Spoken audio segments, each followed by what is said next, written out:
Hello, welcome to Converging Dialogues. This is Xavier Bonilla.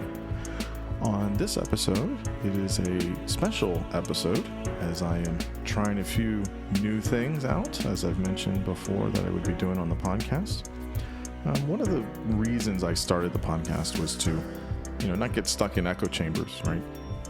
While I'm pretty moderate and centrist on a lot of things, I don't want to pigeonhole myself, and so having dialogue with people that have wildly different opinions than my own, or to have opinions that are different from the mainstream, I think is important, and to really expose people to different ideas and to say where there is some convergence and where there is some divergence, it's fine, but to really have that conversation, that dialogue.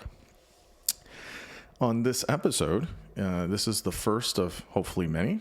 I have two guests, really to have a constructive dialogue. And that's how we framed it. I want to be clear. Neither one of us, the three of us, looked at this as a debate. And as you kind of hear from the conversation, it's just that. It's a conversation. So it's not a debate, but it is in some moments, tense conversation, but a conversation of, two guys that have different ideas, and they're engaging on it, and they feel strongly and passionately about some of their ideas. I have Bo Winegard and Nicholas Wolfinger on the podcast. Both of these guys were on the podcast with me individually. So I had Bo on very early on, and we had a great discussion about his view of conservatism and what that looks like. I had Nick on the podcast more recently, really to talk about his expertise and a lot of the research he's done in his career. Nick identifies as a classical liberal, and Bo identifies as a conservative, center-right of sorts, but conservative.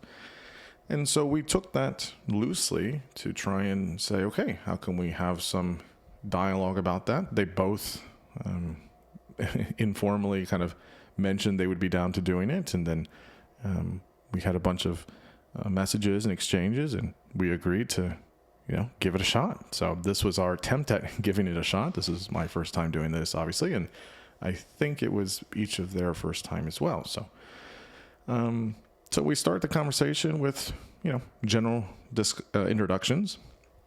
We kind of launch into a little bit of kind of the differences on, globalization, but we really spend the first bit of the conversation talking about immigration. Bo and Nick have pretty different opinions and ideas about immigration. We talked about the varying narratives on mass migrations and kind of what that means, and is there kind of conservative nationalism's perspective on immigration. We talked about is it wrong to want to preserve an Anglo or kind of identity, right? If that's part of our heritage and our history. People may have different ways of viewing it, but is that wrong in principle? And we talked about that. And so then we talk about kind of the Conservative Party overall at the moment, and how it is possible for them to, distance themselves from sedition or insurrection from the events that happened at the Capitol. This conversation was really good. I think one of the tough sides about the conversation was that everybody was pretty, amped up to have the conversation. So it's a little spotty in some places, kind of jumping from topic to topic. But I think the running thread was really these kind of, classic kind of liberal and classic conservative ideas. We talked about some of the focus on, why either one of, Bo or Nick will, focus on the criticism of some groups and not others. We had a period of the conversation where we talk about the point of studying differences in human variation, and where people should draw lines and distinctions on some political issues and where they shouldn't. We didn't talk about challenges with the left at the moment and how much they embrace extremism within their own party. And then we talk about some of the bias in academia, right? And how academia has been becoming more overrun by a certain woke ideology. So we talk about how there's some topics that are taboo in academia, and how we need viewpoint diversity within the academic studies. And then we talk about some of the double standards in both political parties at the moment. And then we kind of, towards the end, get into a conversation about some of the judicial rulings and use some examples of Roe v. Wade and abortion and some of the more recent court decisions. Again, within the overall, framework of conservatives having one worldview about things and liberals having another worldview about things. This conversation was, a lot of fun. I saw myself as, mostly a moderator. I jump in here a few times and give some of my own ideas, but mostly trying to make sure Bo and Nick weren't talking past each other, or there's a few moments where it gets a little feisty, which I kind of like. I'm sure listeners will as well. But, I think both these guys are super, charitable with each other. At least we all try to be. They're really good guys. I personally agree with both of them on many things. So maybe that's just the ever-present centrist in me. But I really can hold both their ideas in my head at the same time and really see, valid points in it. So, I'll be very curious to see what people think about their ideas. We touch a lot of things, and also curious to hear what you think about this format of having, two guests and sort of kind of, a spirited dialogue about, really tough issues that, we normally can't do. Many people will talk, on social media or online or, maybe through text with your friends. And, there's a value and a place for that, but many times it's inadequate and we get a lot of misunderstandings. And I think having a, good conversation and good dialogue with each other and trying to really understand where someone's position is or their point of view is really important. And even though that may be hard for us sometimes, I think it's important to do. And I think these two fine gentlemen did their very best to do that, and we ended in a really nice place. And I think they're still friends at the end of the day. So I know I certainly am with both of them. So now I bring you the dialogue between Bo Winegard and Nicholas Wolfinger. I am here with Bo Winegard and Nicholas Wolfinger at the same time. Thank you, fellas, for coming on. You bet. Thank you for having us. Yes, of course. So for listeners, this is something that we've been wanting to do, have a discussion and dialogue at the same time. Both of these fine gentlemen have been on my podcast separately and had some awesome conversations. So we decided to get them on and discuss some of their converging and diverging views. So I'll let you guys introduce yourselves briefly. Bo, I'll let you go first since you're alphabetically first. All right. I am a former assistant professor in an undisclosed location in the Midwest, and I tend to lean conservative with some centrist tendencies, and I try to be somewhat moderate, and I'm very susceptible to compromise. I guess I think my disagreements with, is it Wolfinger? I thought I always said Wolfinger, so. But he does. Okay. It's Wolfinger. Wolfinger. It's not German, right. I know, but okay, so family tradition, and I know traditions are important to you people. They are. So yeah, I would describe myself as a sort of traditionalist conservative who's not hostile to novelty so long as it's justified through a lot of evidence and rational debate, etc.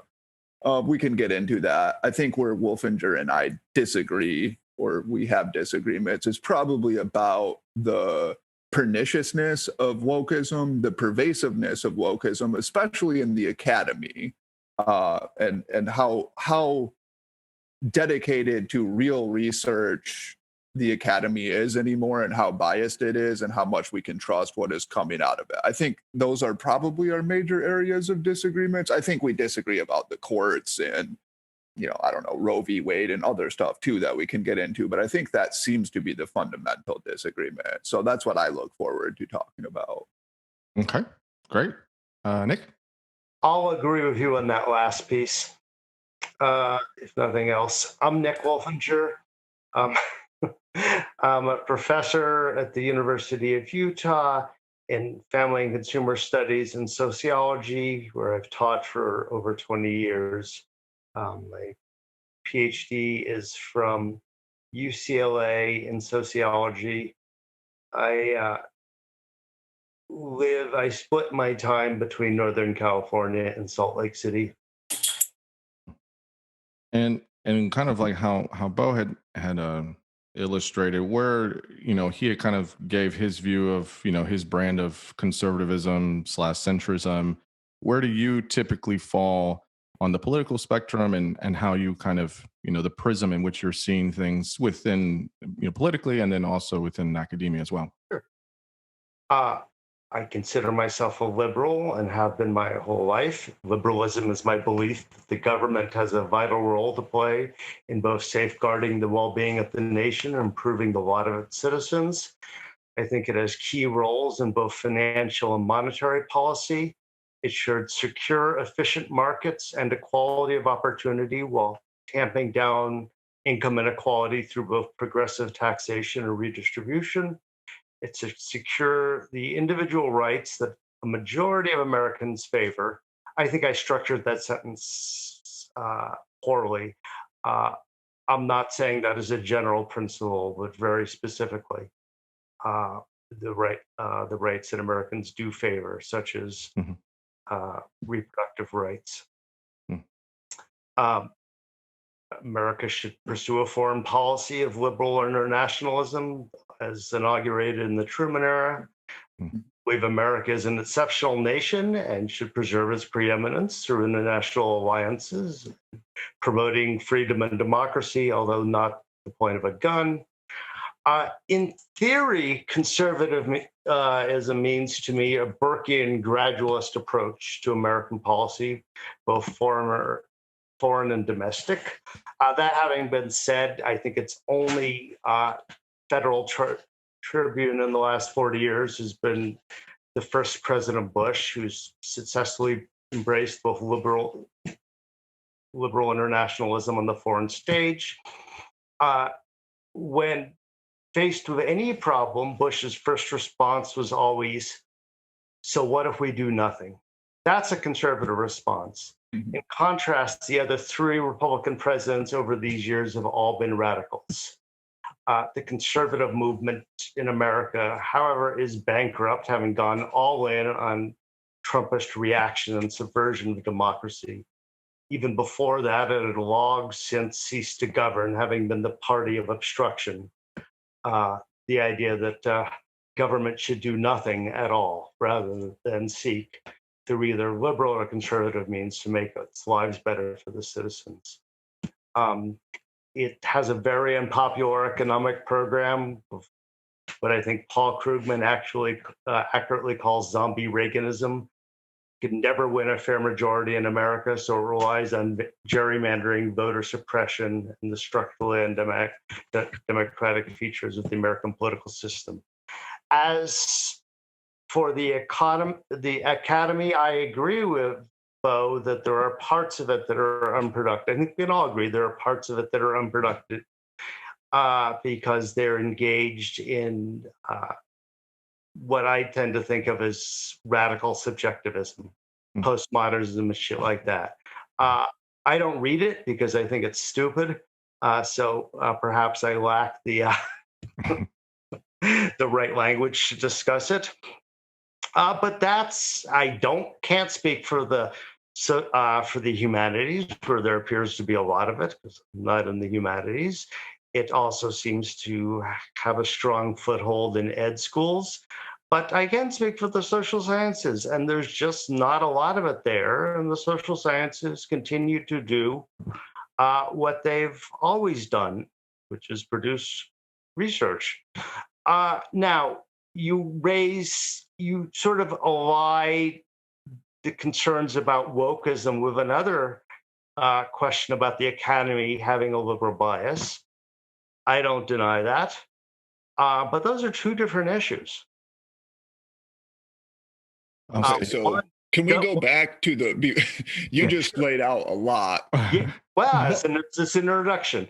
Okay, so yes, but anyhow, those are two different. I'll stop there. Those are two different issues. Okay, whether there's an overrepresentation of progressives in the academy, because there are many progressives, such as myself, who do not embrace radical subjectivism. Okay.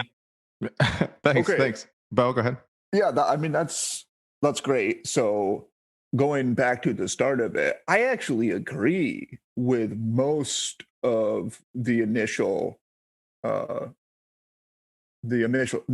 substance of Nicholas's disquisition there. I think I'm basically liberal in the sense that I would defend the values of rule of law, individualism, individual autonomy.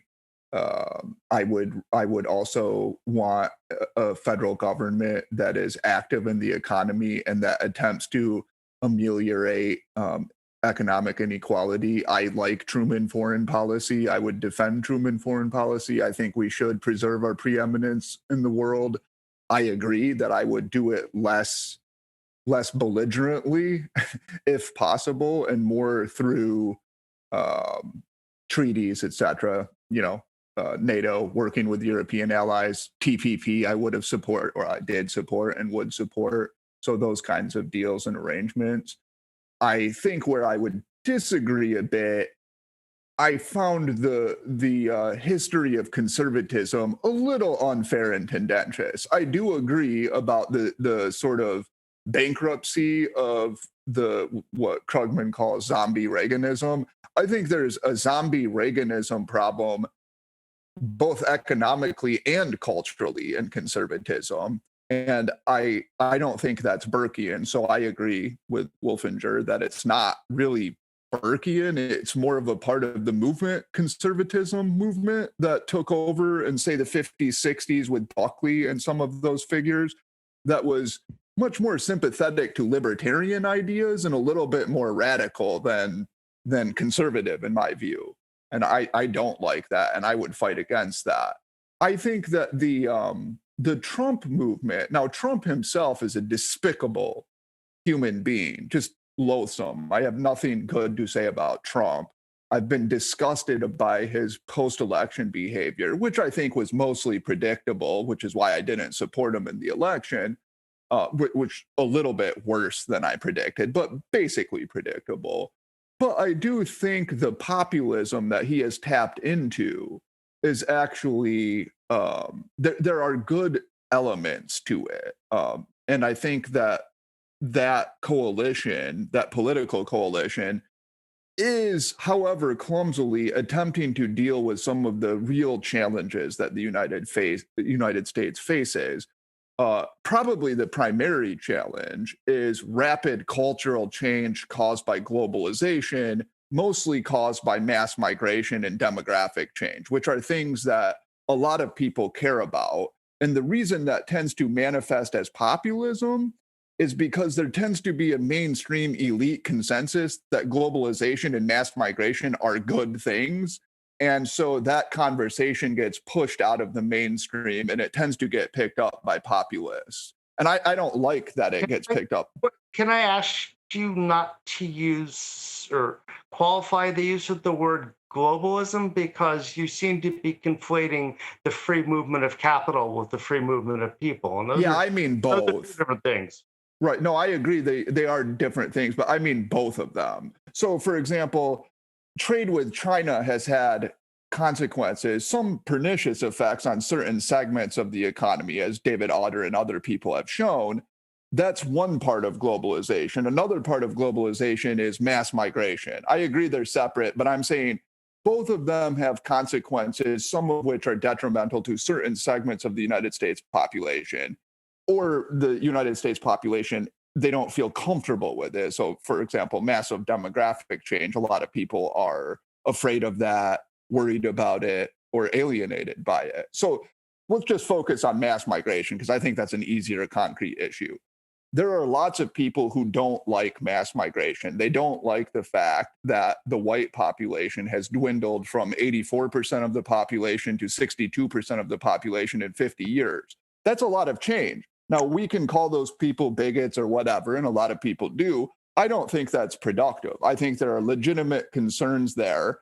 And if we don't address those in the mainstream political parties, what we'll get are populists, because they take those issues that people really worry about, but nobody will talk about, and they talk about them. So I don't like the Trump phenomenon. I actually detest it, but I do think a mainstream Republican Party needs to move on from Reaganism, and it needs to pick up some of those working class concerns, some of the concerns about mass migration, and discuss them and deal with them responsibly. So you're full of dog whistles. You say working class, but what you really mean is white working class, because certainly those concerns were not, and Trump were not supported by predominantly the non-white working class. Was this just a very prolix, erudite way of saying, Bo, that you want to preserve the existence of our people and a future for white children? Wait. Let me jump in here real quick. That's totally unfair. Come on now. If we're going to do this, let's do this fairly. I'm not dog whistling. I don't like the accusation. Yes, I think people want... You said this was a working class... Okay. Hold on. Let me jump in here. Okay, yeah. So I was going to ask, maybe a little more diplomatically, Nick. I was going to ask, what did you mean, Bo? I don't mind asking me what I mean, but I don't like these accusations. They're totally counterproductive. Yes, that's fair. But can I ask my question? Yes, you can. Let me just clear it up. You're saying some folks don't like mass migration, and you're saying, which I agree, that it doesn't make people racist bigots because they see that there is a mass cultural shift in 50 years. I think that's fair. Yes. I think you could make, or you could postulate certain reasons about the reasons why. So the kind of knee-jerk reaction is white people don't want to see a bunch of brown and black and Asian people coming here taking over our land. And I don't, that narrative does exist, but I think that it is not the only narrative, and I don't know if it is the predominant narrative. And so I'm not sure if it's this, we want to protect white ways of being, or the white class, if you will, but that there is a sort of, hey, that's a lot of change. Why?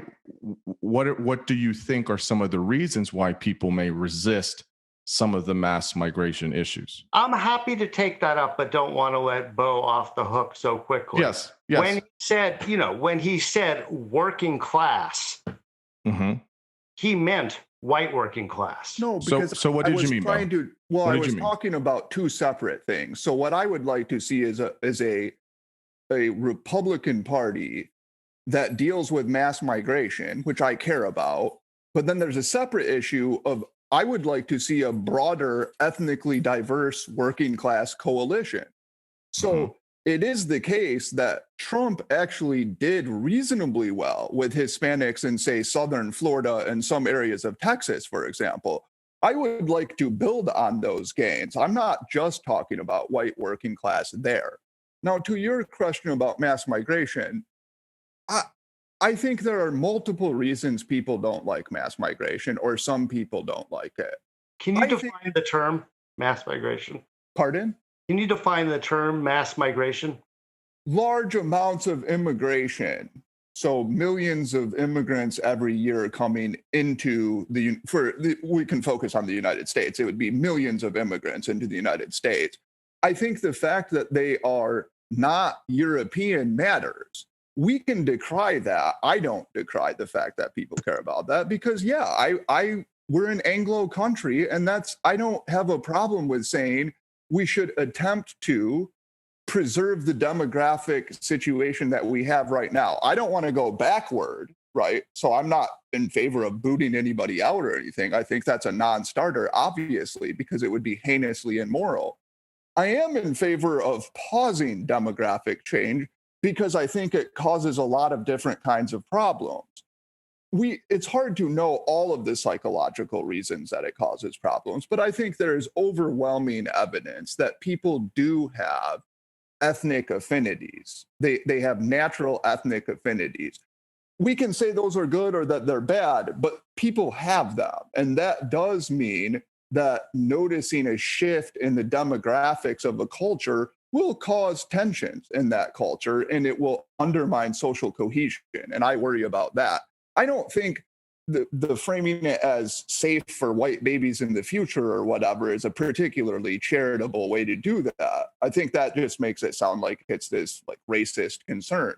If you think what I'm saying is racist, that's fine, but let's frame it the way that I'm trying to frame it, which I think is a fair frame. It was not clear that you were just trying to frame it as a concern about immigration, but it sounded like it was filled with dog whistles. Working class, for example, Anglo. So I was going to ask. No, Anglo is straightforward. The United States has an Anglo heritage. That's not a dog whistle. That's just a statement of fact about America's heritage. And some people are attached to that. Some people that Eric Kaufman calls ethno-traditionalists. And by the way, some of these ethno-traditionalists are Black and Hispanic. You can be attached to the current demographic composition of the country and not be white, right? So you can want to. Yeah. Okay. Can I point out at this juncture that according to the Pew, to data from Pew, America disagrees with you, Bo. The most recent data from 2018 say that 38% of Americans are content to keep immigration at the current level. 32% want more legal immigration. Only 24% want less. Yeah. No, I agree with that. But so I'm saying that I'm trying to make the argument. So we live in a contentious country where we have these kinds of debates, and I'm on the side that wants less. So my goal is to convince other people that they should want less. But I agree with you that right now, and this was predictable and was one of the reasons that I was not happy with Trump's victory in 2016. Everything Trump stood for, he caused a reaction, right? So actually, he was a boon to people who wanted more generous immigration because he was a restrictionist and he's toxic.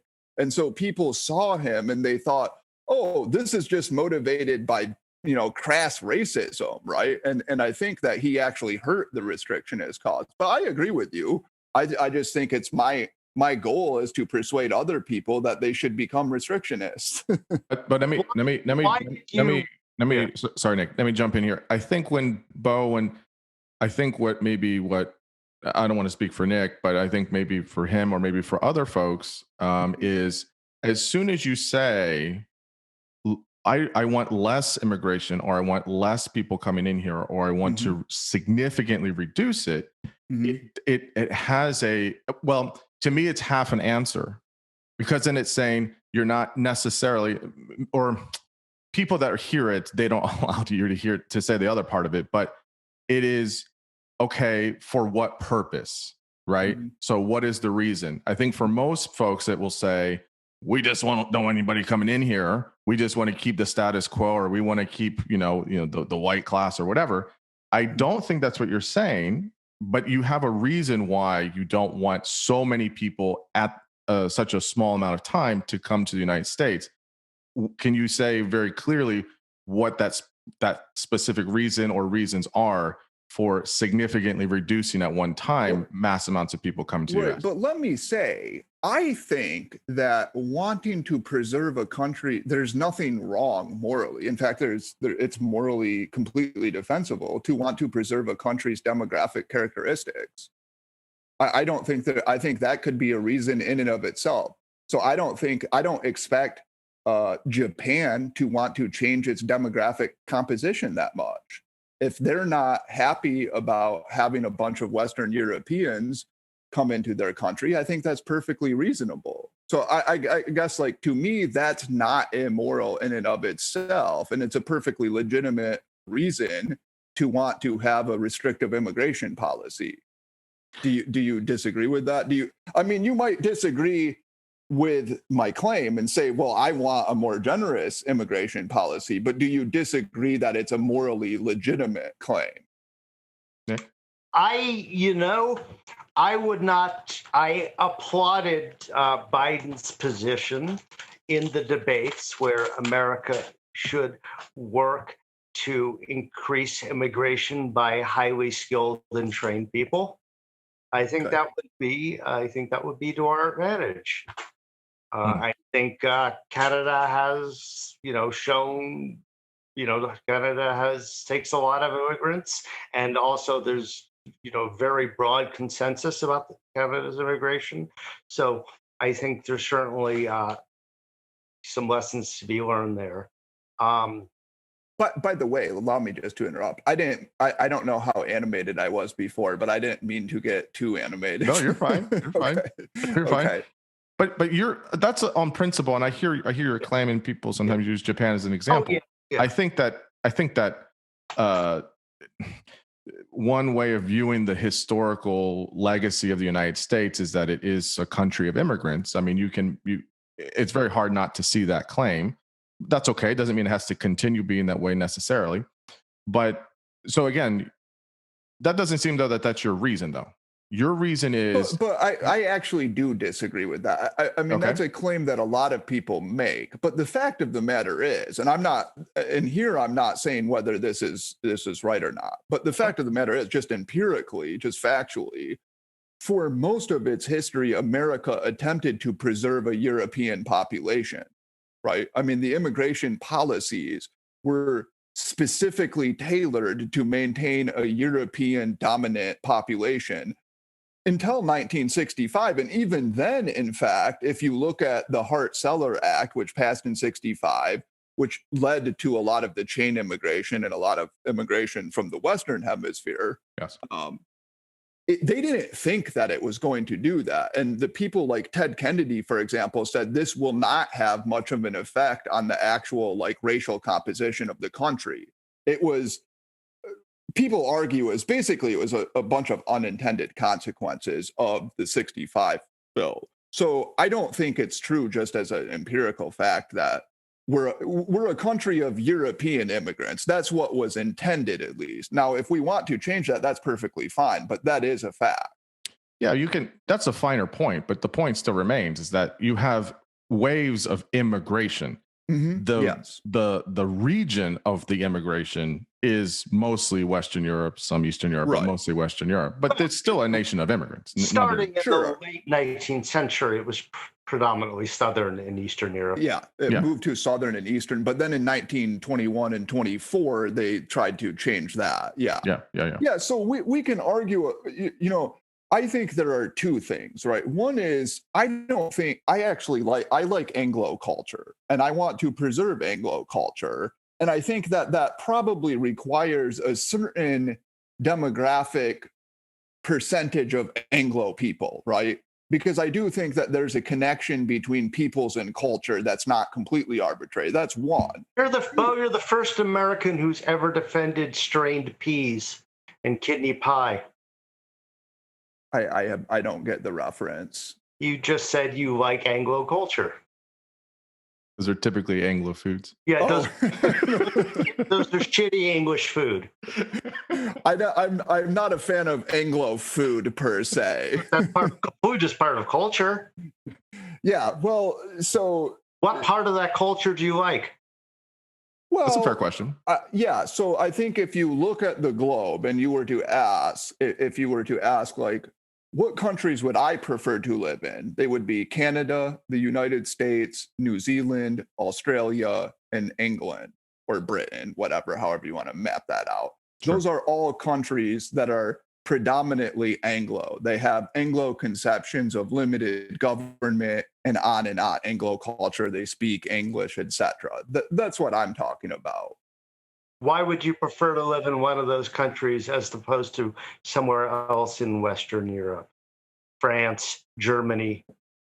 I mean, frankly, when you get into the France and Germany, it's just because I know the language and I'm just more comfortable and familiar with it, right? So I'm not an expert on German or French history either, so I can't comment intelligently. I can say I grew up in an Anglo culture. I like that. I want to preserve that, and I don't think there's anything wrong with that. Now, to be clear, the diversity that we have right now, I think we need to respect it, and we need to have a message that is very favorable to it. And I think any kind of white nationalism is repugnant because that's a view that ends up actually excluding those people from our country, and they're already here. So I think that's the different, this shouldn't be conflated with, and I'm not saying that you guys are, I'm just saying, to be clear, it is not white nationalism.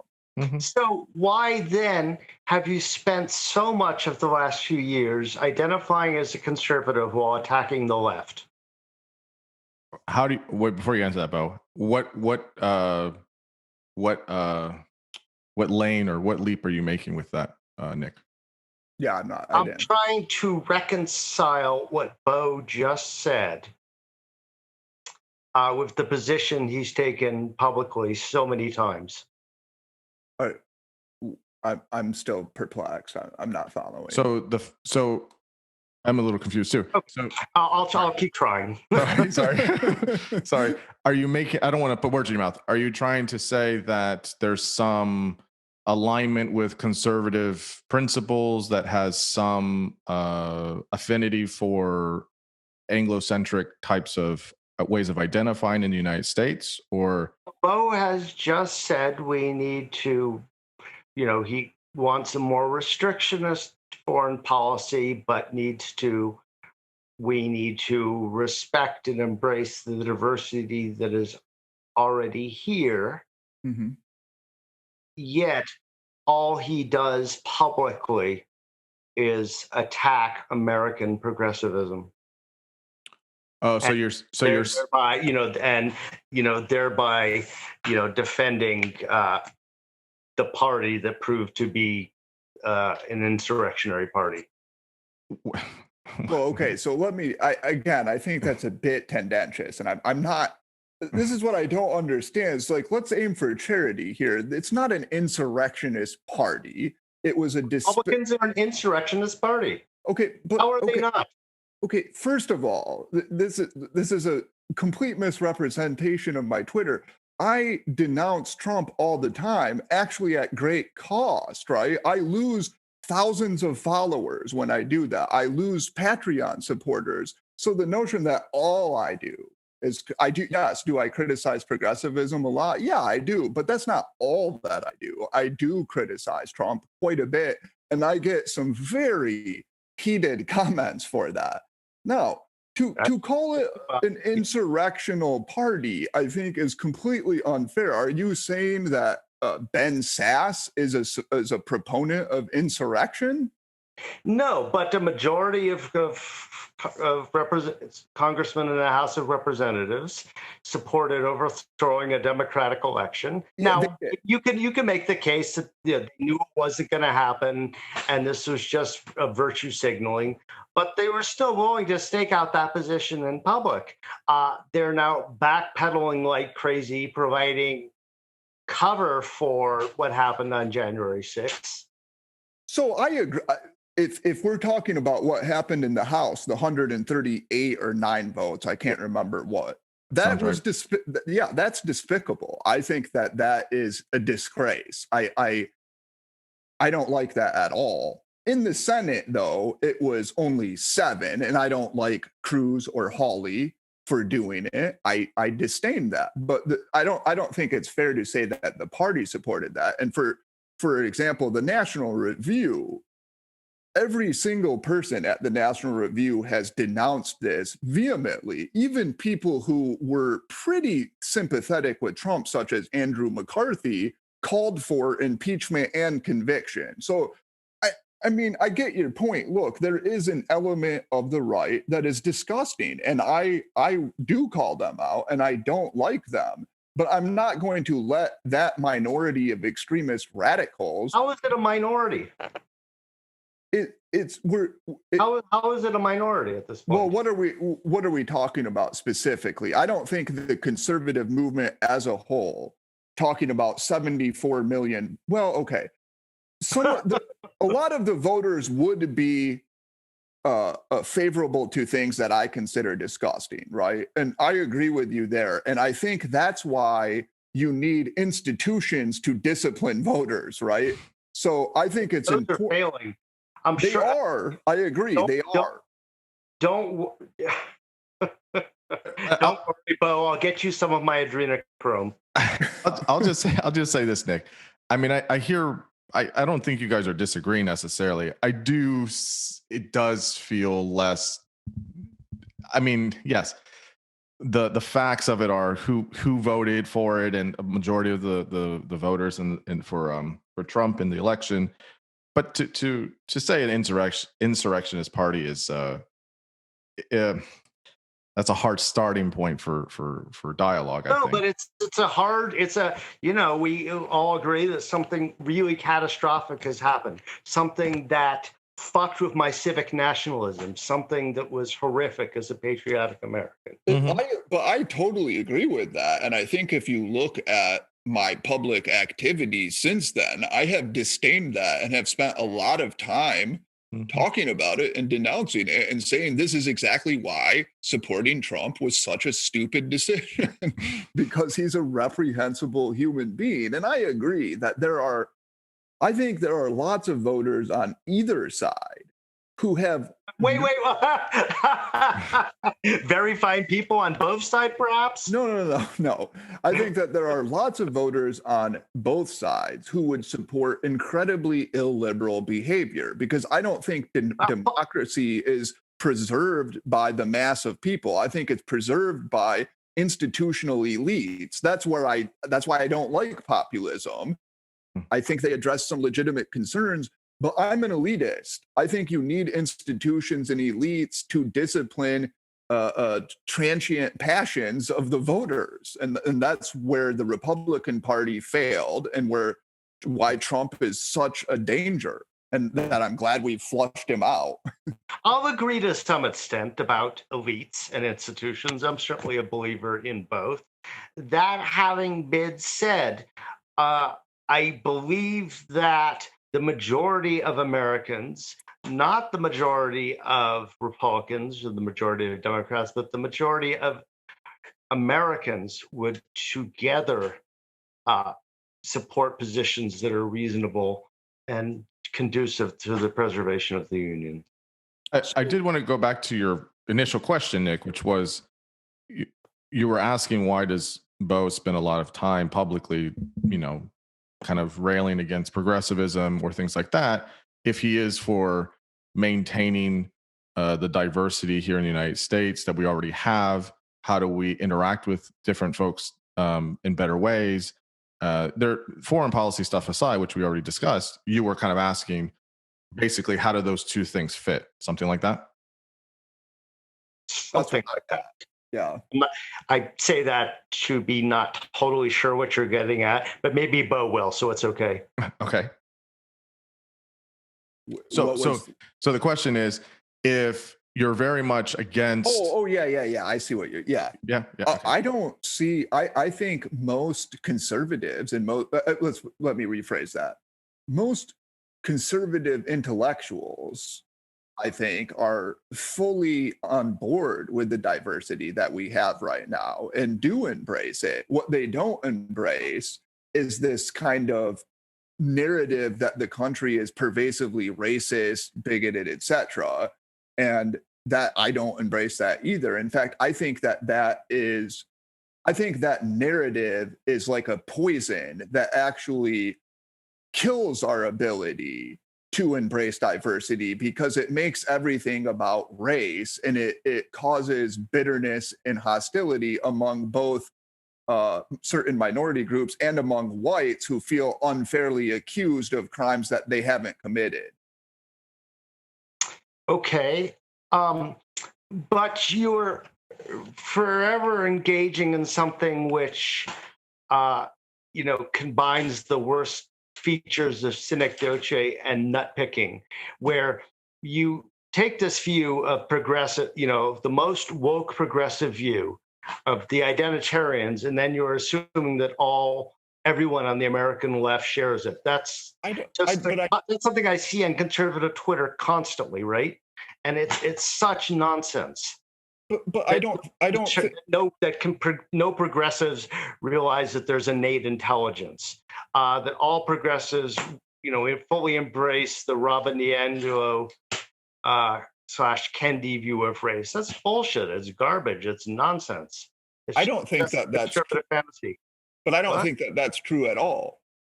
I have many friends who are on the left who don't believe those things. I do think, however, that those views are much more ascendant in mainstream institutions, perhaps, than you do. And I would ask you to conduct this experiment if you don't believe me.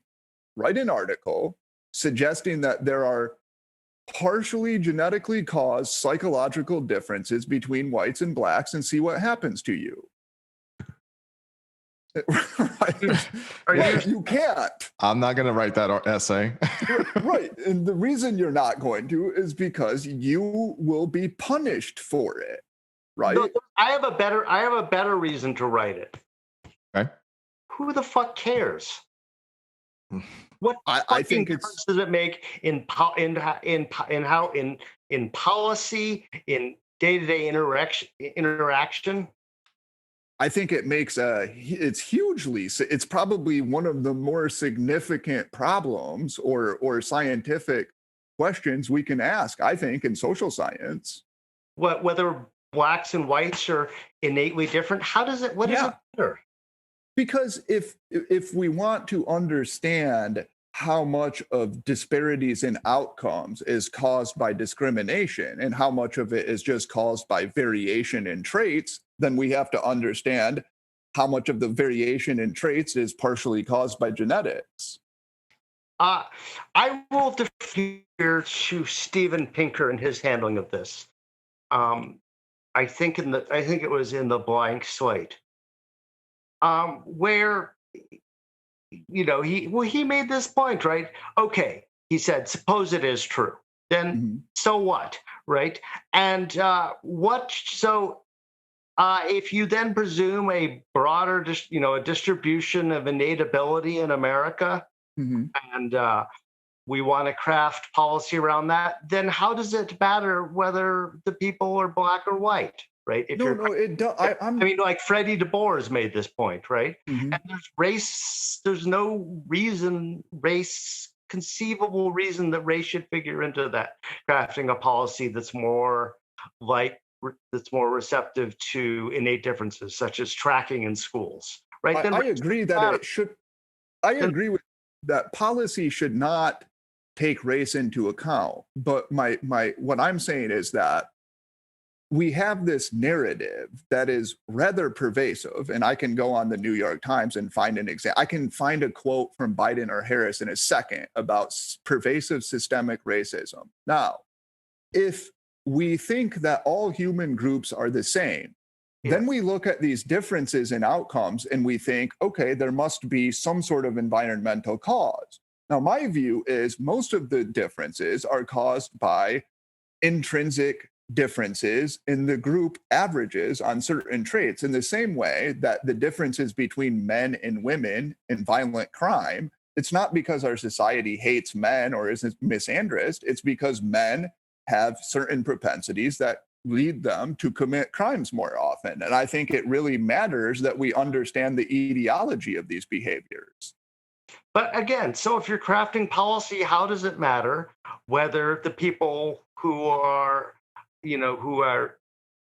who are born with lower cognitive ability, how does it matter if they're black or white?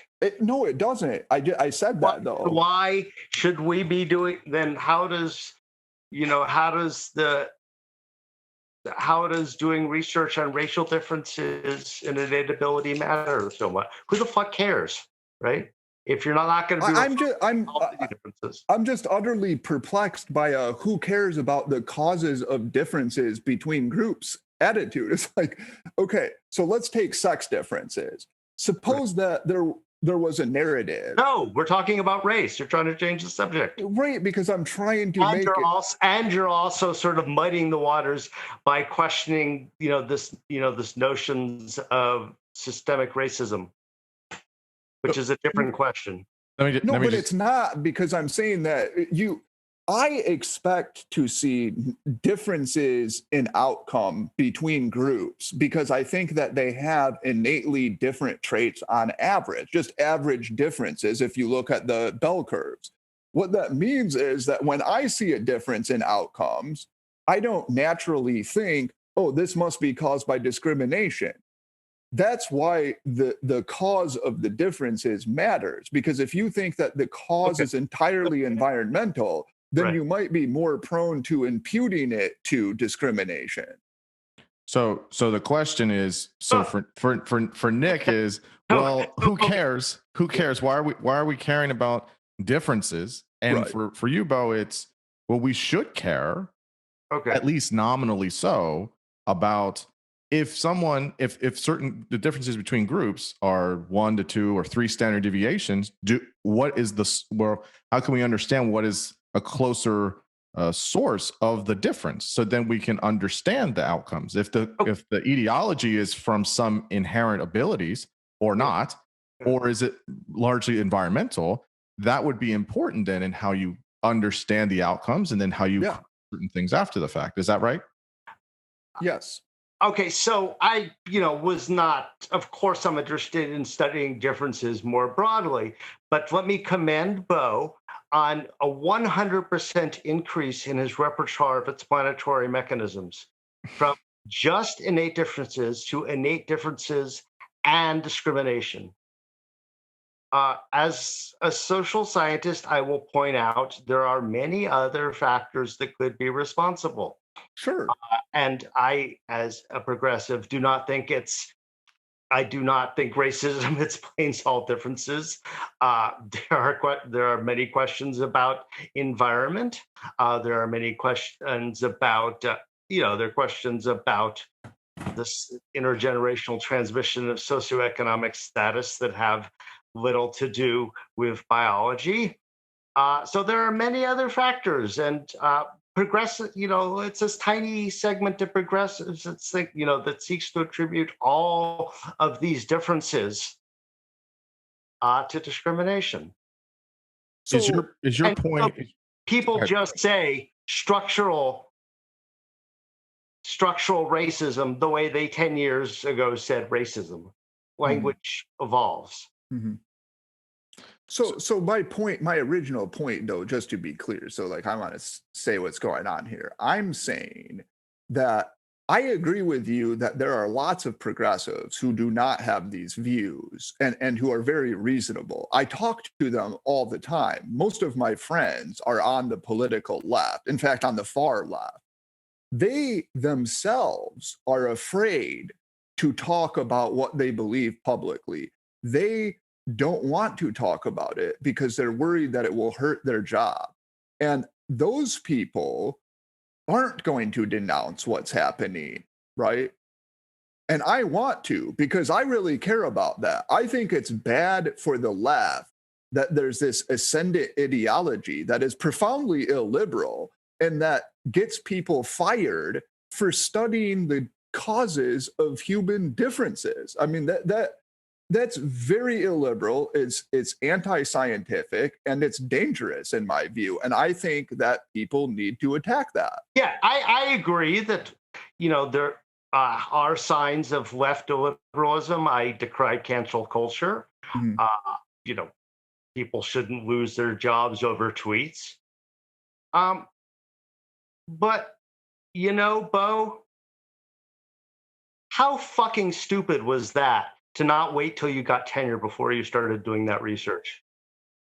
Well, I think that that's a very bizarre way of putting it. That would be like saying to somebody who gets arrested for doing what they should be able to do to say, how fucking dumb was that of you? Like, No, how dare you criticize the government? How dumb was that? I did my job.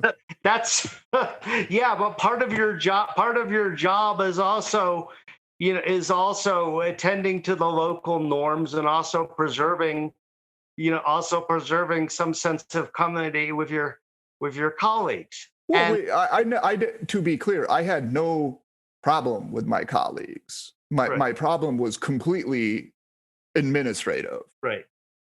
And I'm a nice person. I think till you get tenure. I was told, as a matter of course, listen, do not write a dissertation on race. And this was decades ago. I agree with you, Nick, as very much so that pragmatically, yes, that's probably prudent to not do that. There's certain third rail topics, I would say, yes, unfortunately, and that should not be the case. But I think what you're asking, Nick, and I think what Bo has been saying, what I would agree with is that's the point. There shouldn't be. It should not be that much. I understand that's the reality of our world we live in, and that's the reality in academia. But we shouldn't have people getting fired or being canceled because they're doing scientific scientific rigor for certain types of topics. I'll say one point about this, which I don't know. I don't want to read into anything, but I don't know if you're asking, Nick, or maybe I'm reading into it, that I guess some of your question marks is maybe a point of emphasis. So is it, again, this isn't, no one's attacking anybody here, at least I'm not, I hope no one is, but why is Bo focusing or spending a lot of energy on particular sides of things and not a more holistic view of, well, why doesn't Bo talk about the environmental and social cultural aspects of some of these differences? It does seem to be very much about inherent things and genetics, and why is it not about some of the other things? I don't know if that's what you're asking or I certainly I'm suggesting that. And in this, he's sort of offering a caricatured view of the left. Mm-hmm. I mean, he does that repeatedly on Twitter. And I was more interested before the election because I'll go back a step. I was more interested in the election because I very much wanted Biden to win and Democrats to win nationally. And so part of that was traditional politicking. I gave money, I phone banked, I wrote letters. Part of that was working in my own space where people exchange ideas, and part of that was on Twitter. And somehow cosmic forces or gods or innate factors put us together, Bo. Cosmic forces, I like. Yeah, me too. Put us together. And so I very much, the people who were around me, who were, somehow, trying to peel away voters from Democrats, I was really concerned about that happening. So, I realized that, I talked a lot to JD Halligan, I believe. Yeah. And, has 1,000 followers, but that's what retail politics is, right? Calling 10 people. Mm-hmm. Sure. And I think that's perfectly really hard, anyone who might undermine democratic messaging. Yeah, I think that's perfectly fine. And I think if I had it to do over again, just to be clear, I think that I would have been more vocally forceful against Trump well before the election. I think I probably made a mistake by not paying attention to that as much, thinking that he was going to get obliterated by Biden anyway, which is what I really thought. But you have to understand, I think that it's hard for somebody in my position who is an immigration restrictionist, conservative nationalist, who does not want Democrats to have control of the Senate. I'm making a huge sacrifice going against Trump and actually hoping that they lose in Georgia because I want Trumpism to get rejected because his character is so malignant that it causes a lot of problems, even while I do sympathize with some of his policy instincts. That's like hard to do, you know? Let me point out also, you said in a message to me on November 11th, you said, I was wrong on this 100%, not probably wrong, but you said. I don't remember what that was referring to, but I was probably wrong. That's what we were talking about, you know. What I was wrong about. Yeah. Yeah, is I underestimated the danger of Trump. I knew he was malignant. You can go through my comments. Xavier and I have talked about this. Yeah. Never expressed support for Trump, but I probably did, and I think what I was referring to you, I 100% did, I will say is true. I underestimated the damage that he could cause at that point, because I thought if he went sort of Trumpy and didn't concede after the election, which I thought was a real possibility, I thought the GOP would do a better job of telling him to buzz off. And I think when Xavier and I first talked, we were at the state where I was expressing alarm about the fact that they were letting that happen. Yeah. So I was wrong. Why would you think that when they had enabled him for 4 years? I thought that was a line that they would draw. And so they did finally draw. I mean, Mitch McConnell gave a very impassioned speech. I heard that. Right. Yeah. I thought that would happen shortly after the election. So I was wrong on that. And I do own that 100%. And you're right. You're right to say I was wrong. I don't have a problem with saying that. But I think where I find that where we have disagreement, I think, is I feel as though you're uncharitable to me and you're tendentious in these accounts. I feel as though, look, like, am I wrong sometimes? Sure. Do I maybe attack progressivism more than I should? Sure. Am I sometimes unfair to it? Yeah, probably. But I think if you talk to people and you try to have good faith discourse with me, I am going to be fair about it. And I do spend a lot of time criticizing my own coalition in a way that many people. What coalition? You have no coalition. Well, okay, yeah, fair enough. A sort of, yeah, the coalition that I'm sort of I'm not at home in it. Your fantasy coalition of Burkean Republicans. Yes, yeah, that one. Fine, fair enough. But that doesn't really exist. No, it does. There are people out there that do. I mean, I talked to John Wood Jr. recently, and he was going on about, Burkean conservatism as well. And I'm not saying there aren't a few intellectuals. Yeah. I agree. I enjoyed the Bulwark podcast very much. And I respect them, but that's not the conservative movement in America now. I agree with you, Nick. Like I don't like where we're at, and which is why I have an article coming out in Quillette, and I'm writing a book trying to promote a kind of conservatism that's not so divisive, but that does take these issues about immigration and nationalism and traditionalism seriously. Now, I agree. I applaud that endeavor, Bo. I applaud that. America needs a center-right party, just as exactly. And by the way, conversely, America needs a center-left party. And I even when I have a center-left party. Yeah, see, that's where we disagree, because I think it's so corrupted by this radical progressivism on race, gender, LGBTQ plus, I guess now, that it's center left economically, I think, and I'm fine with that. But on these cultural issues, I don't think it is. So wait, so can I ask this? So we've been kind of questioning some of Bo's positions and or proclamations on Twitter or whatever, but I mean, on that point, Nick, so you're liberal and you put your flag on that corner of things.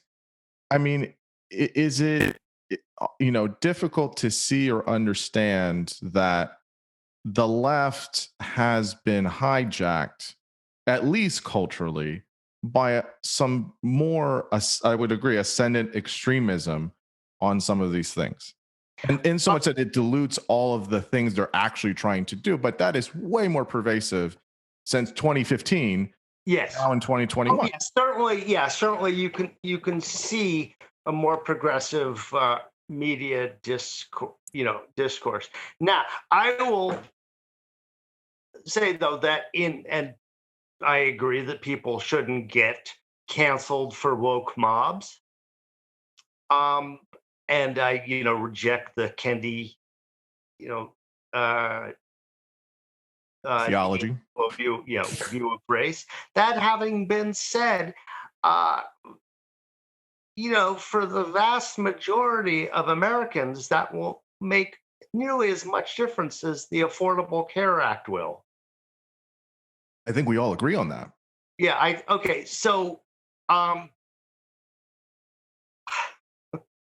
a lot of these concerns just won't emerge in any consequential way in the political process. I'm not sure I totally agree with that, because I do think, for example, immigration is enormously consequential, and so is the illiberalism that's promoted by sort of Kendiism, if you will. I mean, I think that is very consequential. Okay. It's consequential that Adidas says we're going to reserve 20% of our new hires for people of color. Right? That's really important.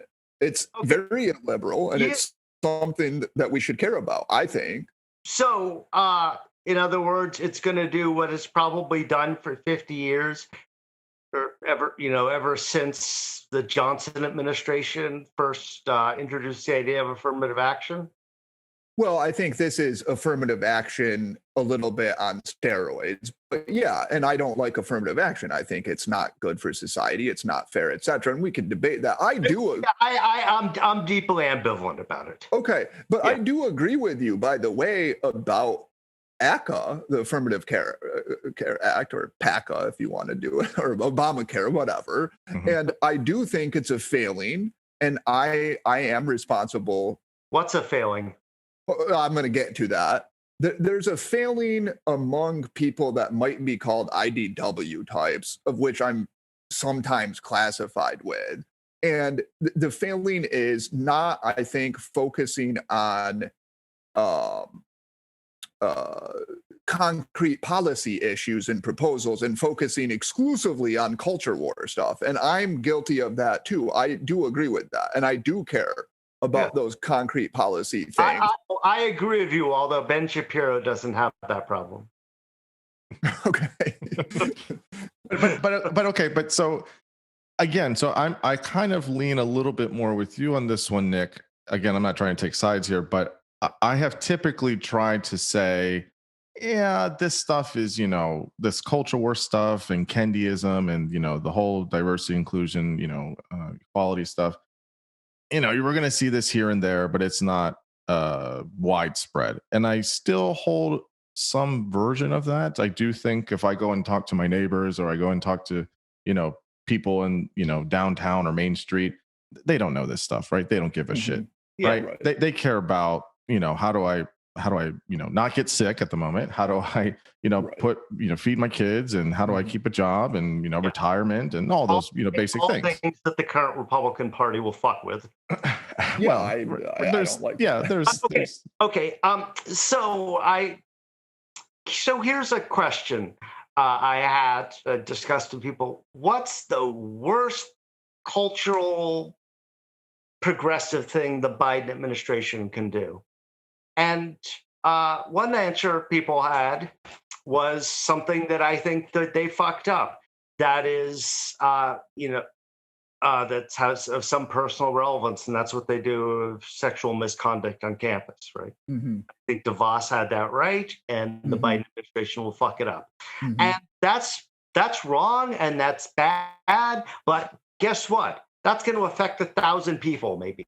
Mhm. in a country of 330 million. So ultimately, that's a who gives a shit question. I think it's a fair question. I think the hard thing in getting to what Xavier was saying about like, oh yeah, you talk to your neighbor, they don't give a shit, they don't even know this. But it's hard to measure the sort of slow seepage of something into the culture. And so yeah, you can always point to like an illiberal policy and say, well, this is only going to affect 1,000, 2,000 people. Who gives a shit? But pretty soon that stuff is seeping into mainstream institutions. And then like you try to write an article at the New York Times and they cancel you, or Tom Cotton, they go after Cotton. And then you get this language about speech as violence. And pretty soon they're shutting down certain forms of speech and justifying it as, well, that's a kind of violence. And it's hard to measure that. So take the executive order on LGBTQ plus that Biden. LGBT. Well, they have plus on it. Right. Okay. Okay. So take this one. Now,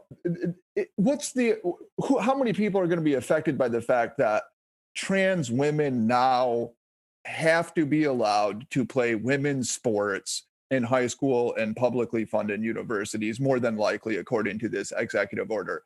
Well, it's hard to know. I don't know. But I do think that can be profoundly corrosive to women's sports in the long run. I'm not one of those people who's like, Biden just destroyed women's sports. Erased women or whatever. Right, erased women. It does have pernicious... First suburbs, now women. Right. But it does have pernicious downstream consequences that are hard to measure. And it also, personally for me as an immigration restrictionist, you may disagree with me, but like, look, his bill has amnesty for 11 million illegal immigrants. I care about that. Like, that's something that matters to me, and it does affect my policy preferences. It's a big blow to my policy preferences. Well, to take women's sports, certainly there could be a problem, but we don't know that yet, and perhaps we can wait and see see what happens and see if we might need to respond down the road. That seems to be the better, the more reasonable reaction than proclaiming that he's just, because we don't know if this instantly high school boys all around the country are going to claim they've transitioned so they can own the girls and field hockey or whatever the fuck they do. Right. Totally agree with you on that. Although I don't think it's illegitimate to be a bit alarmed by it. I agree that it's not reasonable to say that, women's sports has been erased from history or something, but to be a little bit alarmed by it, I think is reasonable. No, I think even alarm is too much. I think we should wait and see if it will actually is really going to pose a real issue. It may not, right? Yeah, but we don't know if this is actually going to happen. Okay. And it's also, I'm so progressive. I'm glad that there are more protections in the law for sexual minorities. I'm happy to protect sexual minorities, but I think this is where like my conservative tendency kicks in, which is it's harder to move backward than forward. So when you look at the consequences of something, often it's hard to be like, you know what, this isn't such a good thing. Now let's go backward. So like, for example, with immigration, you can't go backward. Once the people are here, they're here. You can't be like, oh, it turns out that's really hard to assimilate these people. Let's try to go backward. Yeah, I would say about the executive order thing. Yeah, I made a tweet about it. I saw everybody losing their mind over this stuff. And I was just like, it's one line in an executive order. And there's so many other really good protections for people. It's like, let's take a breath. I will agree with you, Bo. That kind of pivoting of sorts, or kind of opening that up a little, or that kind of like, okay, let's explore this stuff. It causes a mild alarm, but I'm more of, okay, it's an executive order. It's not like bipartisan legislation that was passed in the House and Senate, because that would never happen. Right. And for the 10 transgender whomever, like I'm not like losing sleep over it. Sure. And there were other things in there. I do think you're right.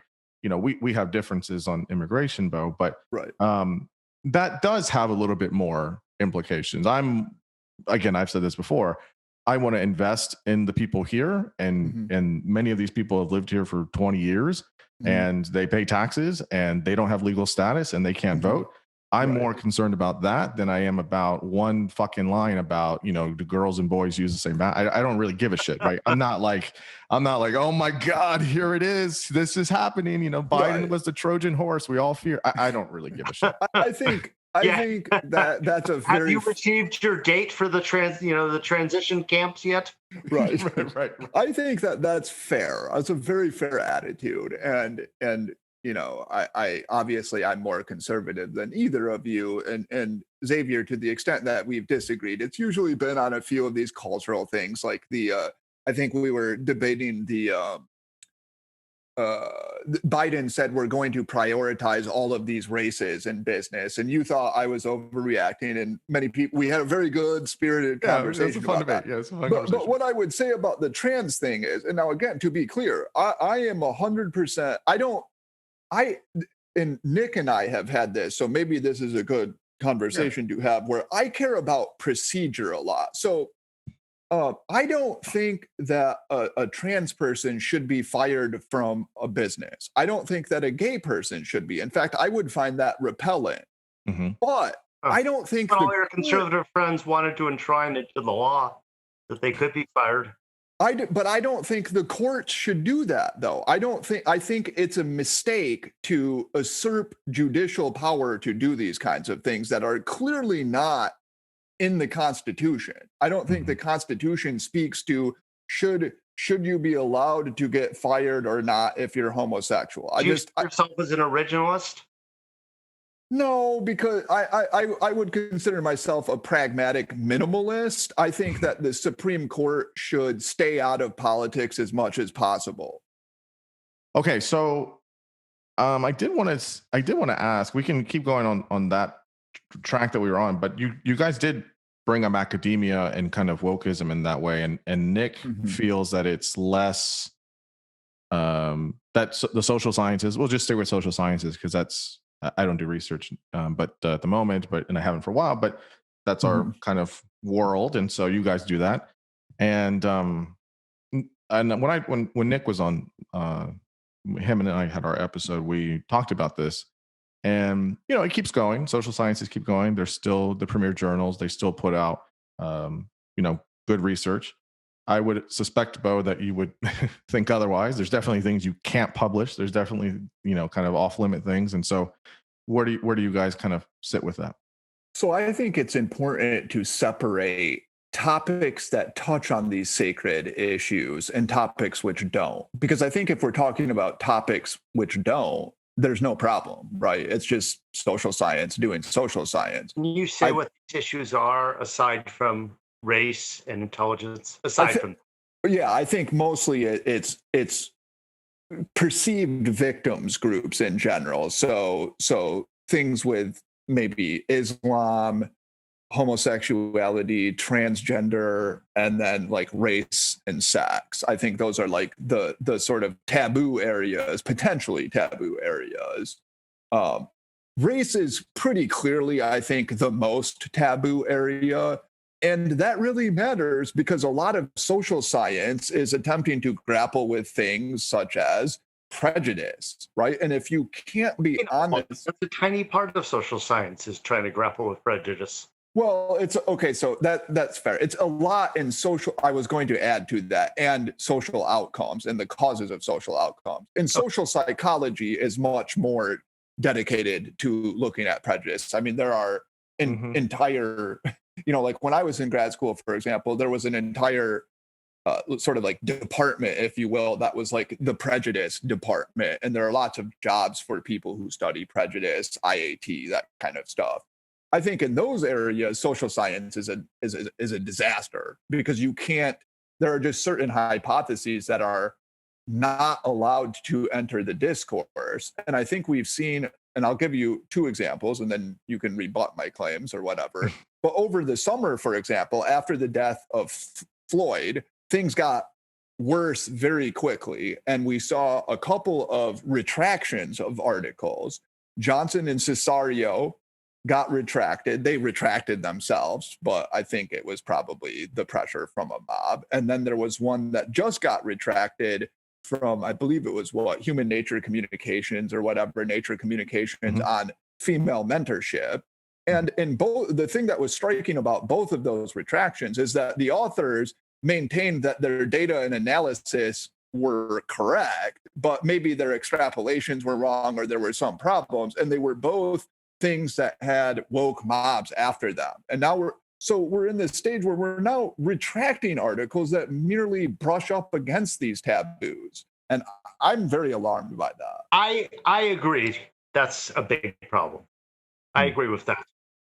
That's in what way? Terrible. Yeah. But there's still a wide latitude of inquiries into these topics that are acceptable.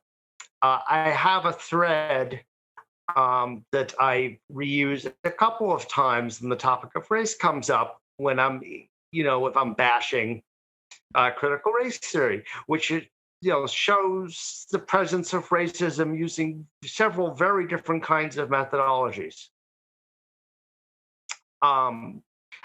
So there is maybe I guess you would say that it's not problematic because the finding is ideologically correct.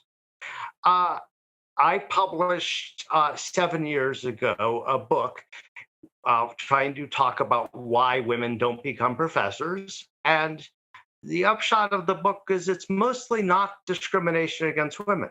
Mm-hmm.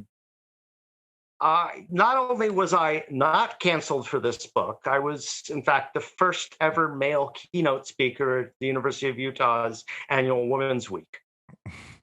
In other words, one of the institutional repositories of, what you might consider woke attitudes. Would that happen today? I don't know, but that's not that long ago. I've not been canceled for the finding. There have been other, comparable findings by people at Cornell. They haven't been canceled either. So yes, these mobs that compel retractions are despicable, but to suggest, one can't even broach these topics, and or the wrong answer will get you canceled, will always get you canceled, is problematic. Yeah, I think I wouldn't use the adverb always. I would say that there are a lot of these topics. You can touch the topic, you just can't give the wrong answer. I think that's the important thing. So, for example, if I said, the reason that women aren't as successful in philosophy is because they're slightly less rational in a dispassionate way on average than men are. And I'm not saying that that's true. I'm just saying if I forwarded this hypothesis, which is a legitimate hypothesis, I would get absolutely excoriated. And there's not a chance that I would be able to publish that in a mainstream journal. I'll tell you right now, I have an article with some colleagues that merely shows that progressives are biased on issues of race and sex. And it's been rejected, I don't know, like 8 times now. I can't even get the article published that shows the existence of the bias. And some of the reviews have said, this is a Trojan horse for race and IQ, or, these kinds of things, like clearly bringing political concerns into the publishing process. Now, I think that is really bad. And I think it undermines the quality of our scholarship, because when you eliminate certain hypotheses from the field for scientifically extraneous reasons, you're only left studying a small sliver of the potential hypotheses, and you exaggerate the importance of effects that explain maybe 2% of the variation, and you ignore effects that might explain 40%. So 20 years ago, exactly, I published a paper in a journal called Gender Issues that was about gender differences. that paper had also, I believe, been rejected. I can check. I keep a list of how many journals I was rejected at, and some of the papers I've been cited the most for were rejected 3 or 4 times. Love to see that spreadsheet, Nick. Yeah. I'd like to see your whole spreadsheet of all that. It's on my blog. I posted it on my blog. Oh, did you? Okay. Okay. It's I posted once for papers and then once for grant proposals, and tweeted it just to show that publishing in peer-reviewed journals is hard. That's why I don't really do it anymore and just write books. It is hard. Yeah, I agree. So this paper was rejected at 8 journals before it got published. Some of the times, once I think it was rejected twice for ideological issues, but the other times were just because that's what publishing is like. And sure. Was I inclined to, suggest that the whole enterprise was compromised? No, this is just what publishing is like. This is also 20 years ago. So the extent it's a problem, it's a problem. It's a very long-standing problem. And in those 20 years, America has continued to produce college graduates who have continued to power the American economy, government, and civil society to the extent we have it. I obviously, some of these features of academia are lamentable, but they hardly rise to the level of crisis or undermine the whole endeavor. Okay, so there was where we there are people on the right who are really, really trying hard to undermine higher education. There are, and that's a problem, but this is where we do fundamentally disagree, because I think the term crisis is perfectly legitimate. And I know this isn't just coming from somebody who's a conservative. I know plenty of people who are on the left in academia who are freaking terrified, and they don't like it at all. And they can't say things that they think are perfectly scientifically reasonable. I think that that's a very... it's a deleterious thing, because it skews the research. And of course, it skews it in a way that is biased toward progressivism. And that ends up alienating conservatives who react with greater hostility than they should. I agree there, right? They demagogue the issue, but there's really an issue there to demagogue, right? There really is a pervasive hostility against conservatism, especially against a conservatism that is more concerned with demographic issues. It doesn't buy into the idea that we're systemically racist or sexist, etc. There is a hostility there, definitely. I think the hostility is to, we again, it's American conservatism just occupied the Capitol.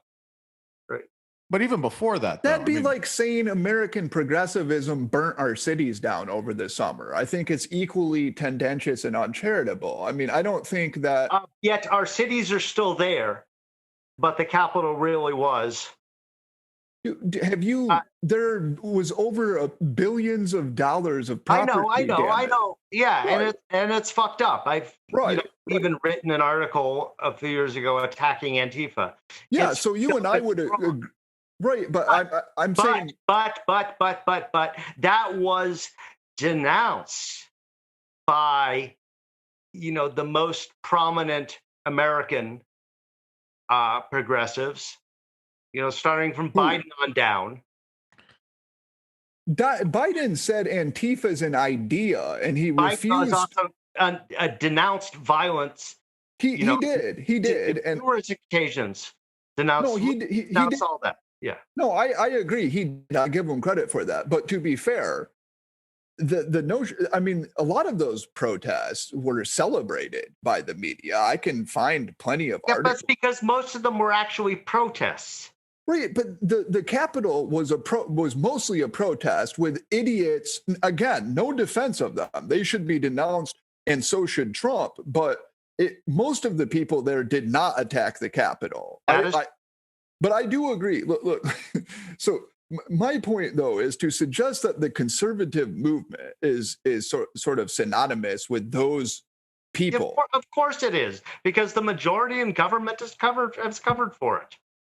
I think this is a I hear what you're saying, Nick. I do. I feel like it's not entirely accurate or helpful because, look, I mean, I have many conservative friends that would say, yeah, that was awful. I mean, I don't think I know anybody personally that would say, that's my party, that we went and did that. Like, I know I have a friend who said that. Okay, fair enough. But I feel like that's like saying all liberals are, part of Kendyism and this very extreme left. It's the thing. Okay, true. Okay, it received. Okay, not all conservatives supported the storming of the Capitol, but they support the party that has covered for it, that is already backpedaling from making excuses. But I agree with you that too many people in the House played a kind of rhetorical game with it because they didn't want to denounce Trump. I agree with that. I think that's despicable. I think what Hawley and Cruz did was despicable. But importantly, I think like the National Review, which I will consider sort of the mainstream conservative intellectual outlet. I've published there many times. Okay, so you would probably agree with this too. They also denounced Hawley and Cruz. They denounced Trump, and most of them have called for Trump to be impeached and convicted. That is true. That is true. However, many people there covered for Trump for years when, it was already apparent that he was a terrible man, unfit for the presidency. I think that's a fair argument that that the bulwark say was correct, that his character was so malignant and it was so conspicuously malignant that we should have just been trying to get rid of him, period. That's a fair argument, but it's not as if Rich Lowry would support this kind of an insurrection. Maybe he made a mistake and that he didn't think Trump was as noxious as he turned out to be. That's fair. Yeah, it's a pretty fucking big mistake. Yes, that is true. And already conservatives are backing away from the Capitol. McCarthy in the House said really everyone was responsible for the siege of the Capitol. Can't point fingers. So they're backing away from it. It's something that happens time and time again. Everyone says, this is it. This is it. He insulted John McCain. We can't support him anymore. And look what happened. I agree with you that they'll be back when it's politically expedient to do so. They'll deplore the siege of the Capitol. They'll blame it on Antifa, and they will be back supporting Trump and whenever it's useful to do so. I hear you about what I can agree with you on. I might disagree with painting too broad a brushstroke on that, but I will agree that there's enough structural fractures within the Republican Party that did do too much cozying up to this, that has some systemic issues within the party, and I will grant you that completely. I don't think it's the current state of conservatism today, just because the party is, playing footsies with that, garbage. I don't think you can say that broadly with certain media outlets, certain groups, and then I think people that identify as conservative in general. But I will say, I do want to go back to the initial question. That was we're talking about higher education. Yeah, we were in higher ed and academia, and I think that it was one of the things I talked about with Corey, was that there is this kind of notion that, so this, I don't know where it was public, maybe it was Heterodox, I don't remember where it was. There's this 90-10 split where in teaching professions and in many academic journals, it's 90% liberal, 10% conservative. There's not enough viewpoint diversity within the journals at this point, and not within many faculty based on there's a big article, I have to find it, but that can't be okay. I mean, you're skewing research that is factored in and factored out.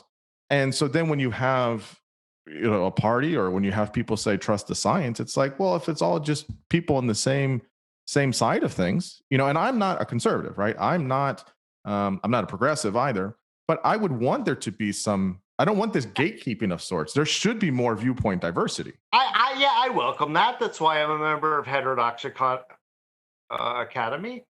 At the same time, however, I think the reasons for this are constantly misstated, since the Conservative Party in America is now the low education party. Why would we expect it to produce a lot of academics?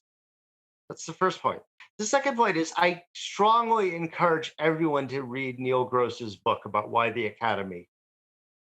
There's two good books to read about the politics of the Academy. That's the first one, Neil Gross's book. The second is a book by two conservatives called Passing on the Right, which talks about conservative academics and their experience. So one point that Neil Gross makes, one of the big reasons that academia has become more left in the last 40 years is because it's become more female. Mm-hmm. It's not that much more complicated than that.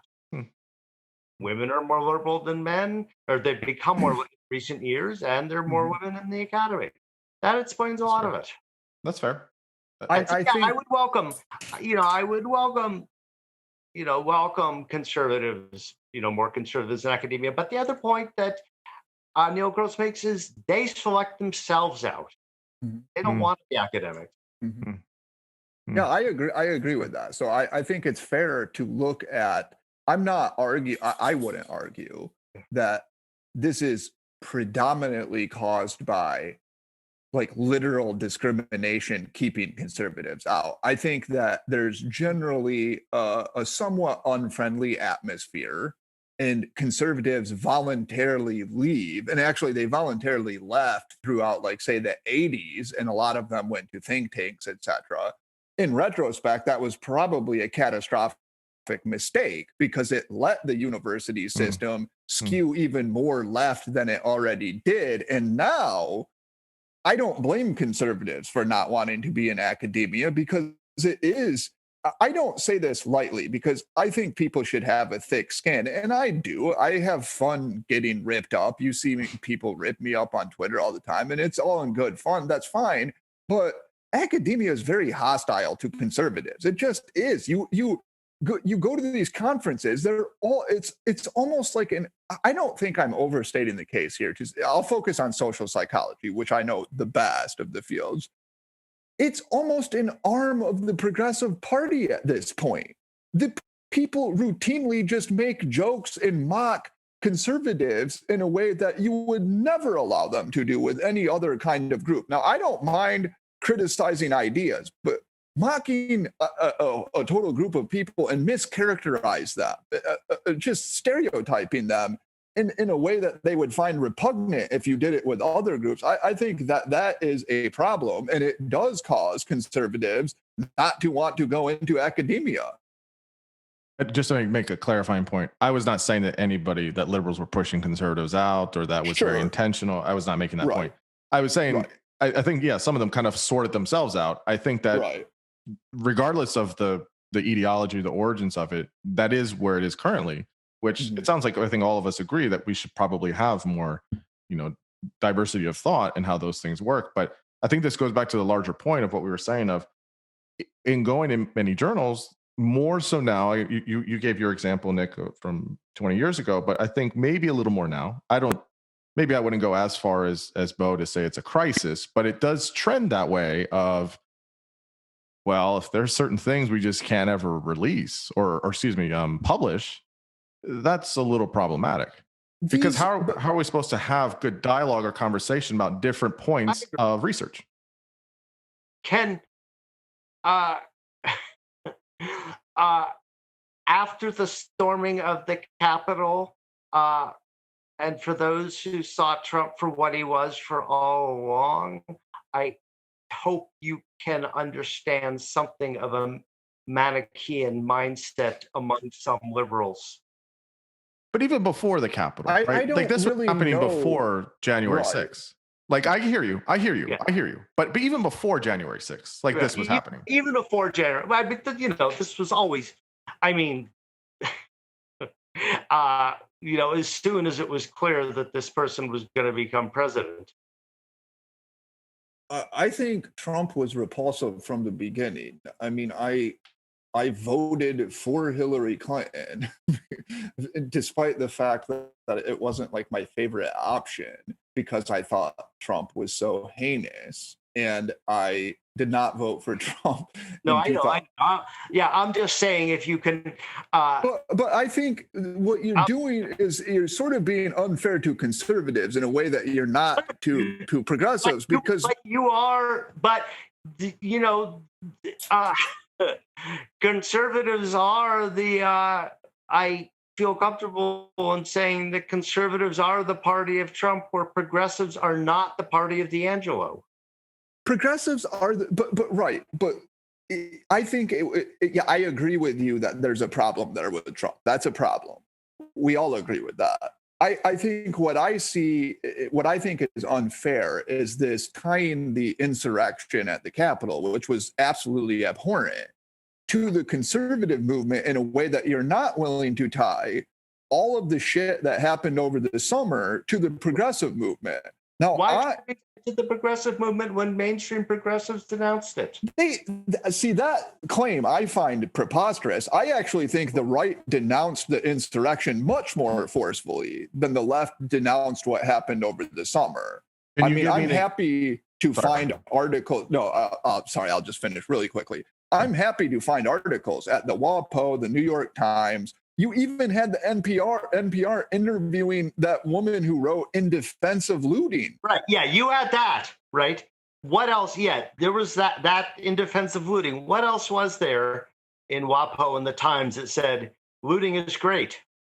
No, that's not what I'm saying. I'm saying that they were generally favorable to the protests that did lead to violence. I'm not saying they didn't support the violence. I agree with that, but they supported the protest and the underlying narrative about systemic racism and racial justice that caused the protest. And so in the same way that believing the election was stolen caused the insurrection at the Capitol, so too this belief that America is this pervasively racist society led to the events in the summer. Now, the mainstream media supports the pervasively racist, in my view, myth, whereas they denounce the "it was stolen" myth, as they should, by the way. As I alluded to earlier, I can cite numerous studies showing that there is still racism in America. We can debate those then. I want to ask Nick, because you've said it a couple of times. I'm also struggling to remember. So we mentioned Biden and Harris, more so Biden, really. He denounced it at least publicly 4 times. Mm-hmm. The bullshit that happened over the summer. Some people were like, oh, it wasn't, he didn't condemn it, strong enough, or he waited too long, whatever, right? Like, you're not going to make everybody happy. He did enough times.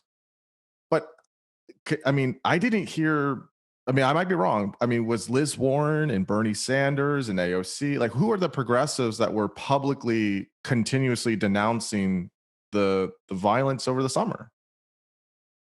I don't know.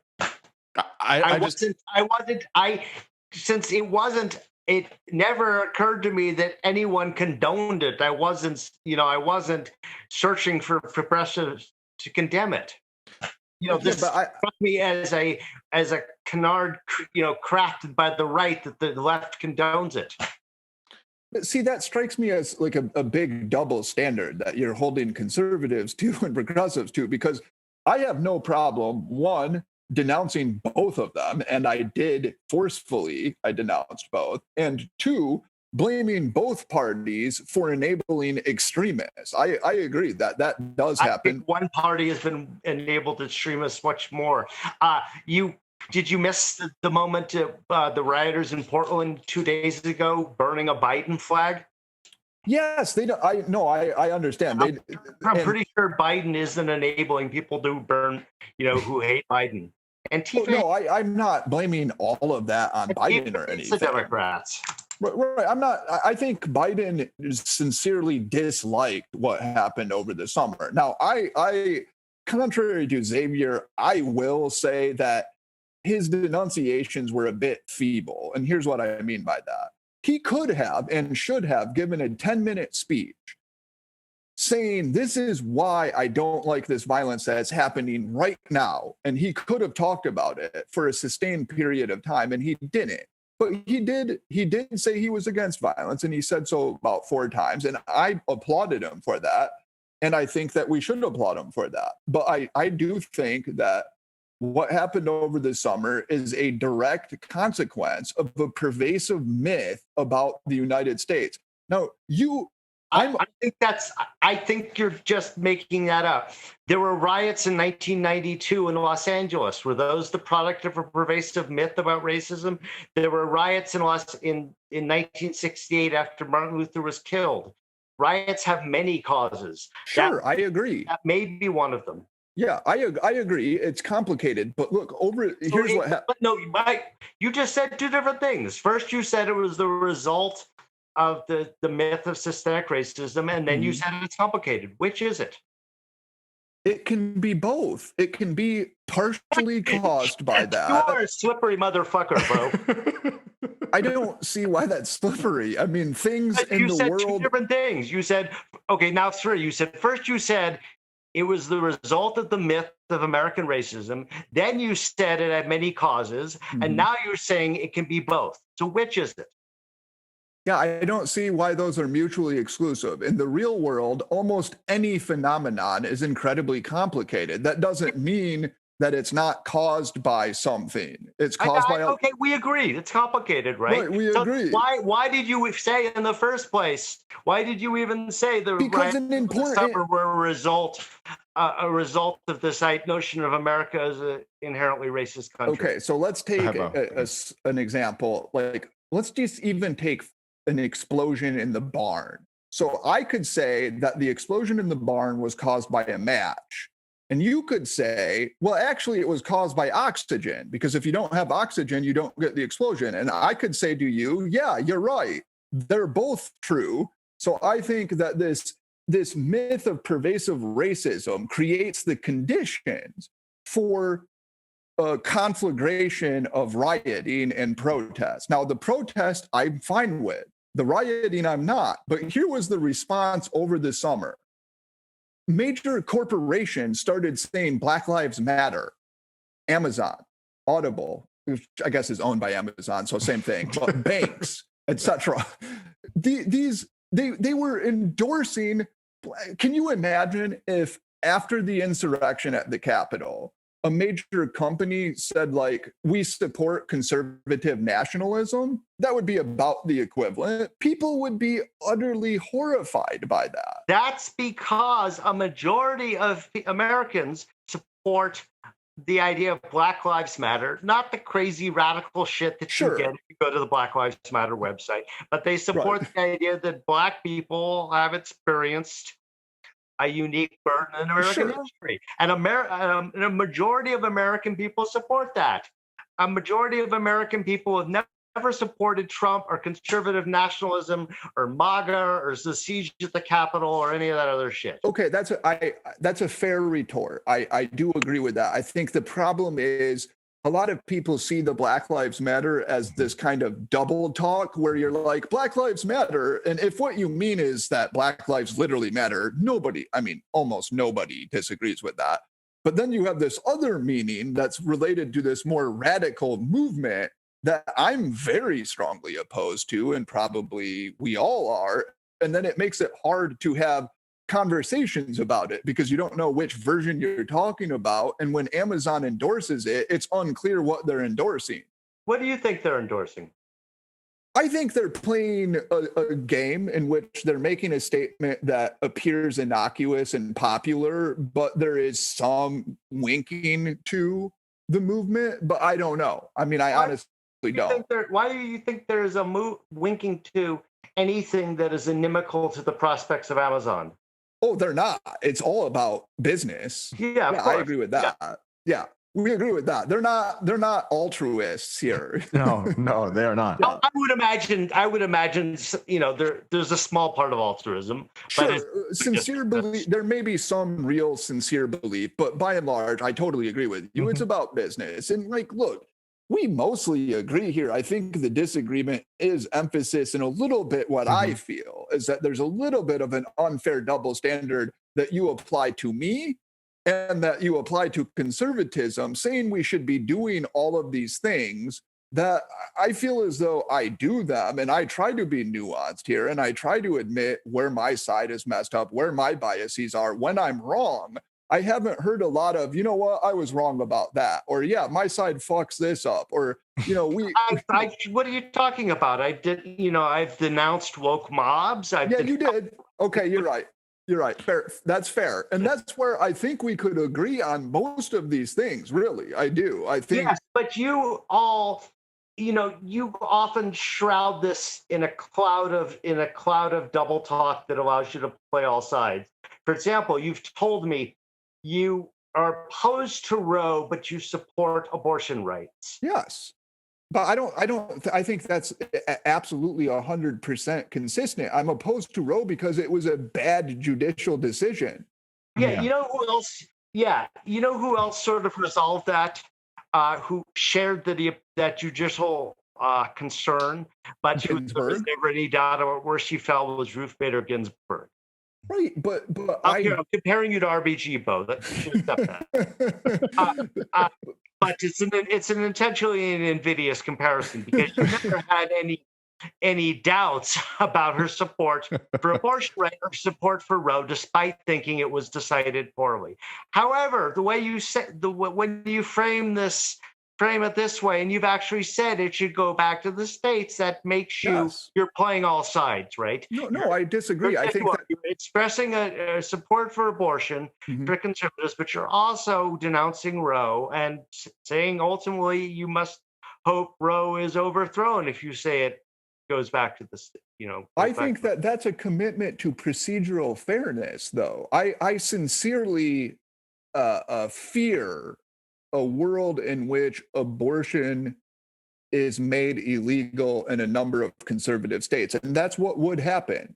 But we don't choose our battlefield, though. Roe, imperfectly argued on the grounds of an enumerated right, is what we have, right? So if you want abortion, Roe is what we have to defend. If you want choice, Roe is what we have to defend. Right, but see, I think that I think here is where I sympathize with conservatives who are apoplectic about Roe so many years later because it was such a bad decision and it took a debate that should have been in the democratic domain away from them, and it put it into. This is all true, but it's irrelevant, right? This is all true because that's not reflected in the in the battles we fight about whether reproductive choice will be preserved. And with this slippery representation of it, you embolden the foes of reproductive rights. Sorry, go ahead. So I was just going to say that that may branch us off into another debate about abortion. I'll just say this because I do want to be mindful of the time here. Is I think it's all really good. Here's what I'm hearing from both of you guys is you guys agree a lot more than you maybe think or realize. I guess the thing that's so interesting to me in hearing you guys spar on some of these issues is, which I think is a positive, isn't that positive, right? It's a positive gain to have good discussion and dialogue. But I think the point is always, or not always, many of the times what I'm hearing is this, it's a point of emphasis, right? Why don't you condemn when you praise? And why do you boost up this, but not boost up this? Or you spend time and energy on this, but you don't spend time and energy on this, and it's disbalanced. And I think both of you guys do that in different things and on different issues. And I think, sometimes it's you don't have to do that, but I think it sometimes can be helpful to do more of that to try and have somewhat of a balance of things. But we all feel passionate about different things in different ways. I think there is a sort of both, all of us have a disdain for, double speak or, talking out both sides of our mouths or having it both ways. But I think we all do it in some ways. And so I guess the aim is to try and be even more mindful than we are, to try and figure out how we can get better at not doing that. So I'll just say, maybe we can have, you can say, a final word on your end, Bo, and you can say a final end on your end, Nick, and then we can close it up.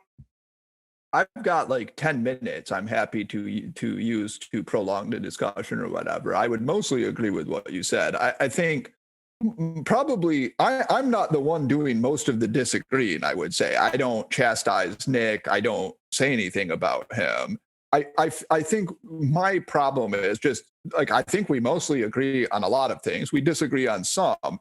Where I take objection, and it's not anything that, it doesn't cause me to lose sleep, but I think there's a little bit of a unfair accusation that I'm doing things that I'm not doing. So like that I'm trying to have it both ways or whatever, instead of assuming that what I'm doing is attempting to make a fair-minded assessment of the world. And like, say with Roe, like I'm trying to make a fair assessment of what do I think is the fairest position to hold on that. And I've come to a conclusion that Roe was wrongly decided. It should be overturned. That would be more just, even though I'm not going to like some of the outcome.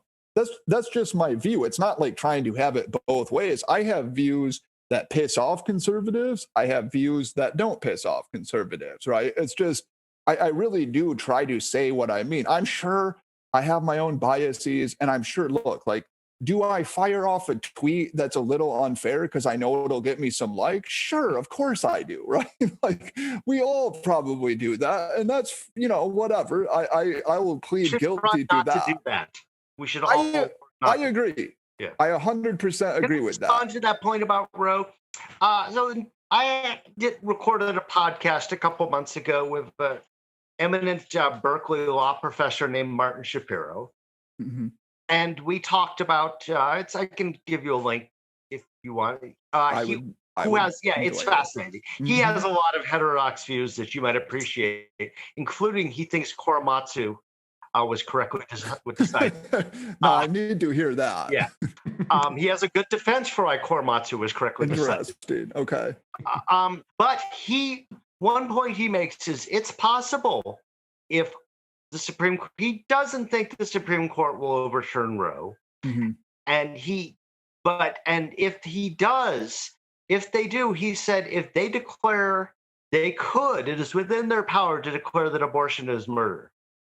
And if that happens, not only does it go back to the states, abortion becomes illegal nationally. Right. Now, so that's a possibility. I would not violently, literally, I would vehemently oppose that. I would be horrified by that, because I have it on record. Yes. That Bo supports violence. Okay.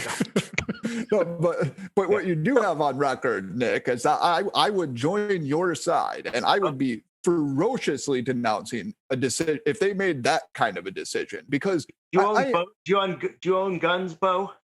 I don't yet, but I will. I own guns. I'm a bad conservative. Member of something called the Liberal Gun Club. Oh, I like it. Well, I grew up shooting and hunting. I don't do it on my own enough. I do it with my father. But I sincerely am a judicial minimalist, and I would abhor it if 9 judges made a decision and took this out of the democratic domain. That's what I really detest about these decisions, and what I think we have to think about anytime we have a court case, whether it comes to results that conservatives like or results that liberals like, is that it really is an usurpation of legislative authority. Now, sometimes that's fine and it's called for because of the Constitution. Most of the time, I don't think it is. And for example, I'll give you one that conservatives tend to like. Now I can't think of the name of it. Excuse me. What's the campaign finance? The last big case. Citizens United. Citizens United. I don't like that decision. That's a decision that conservatives tend to like. We also agree that we dislike Janus.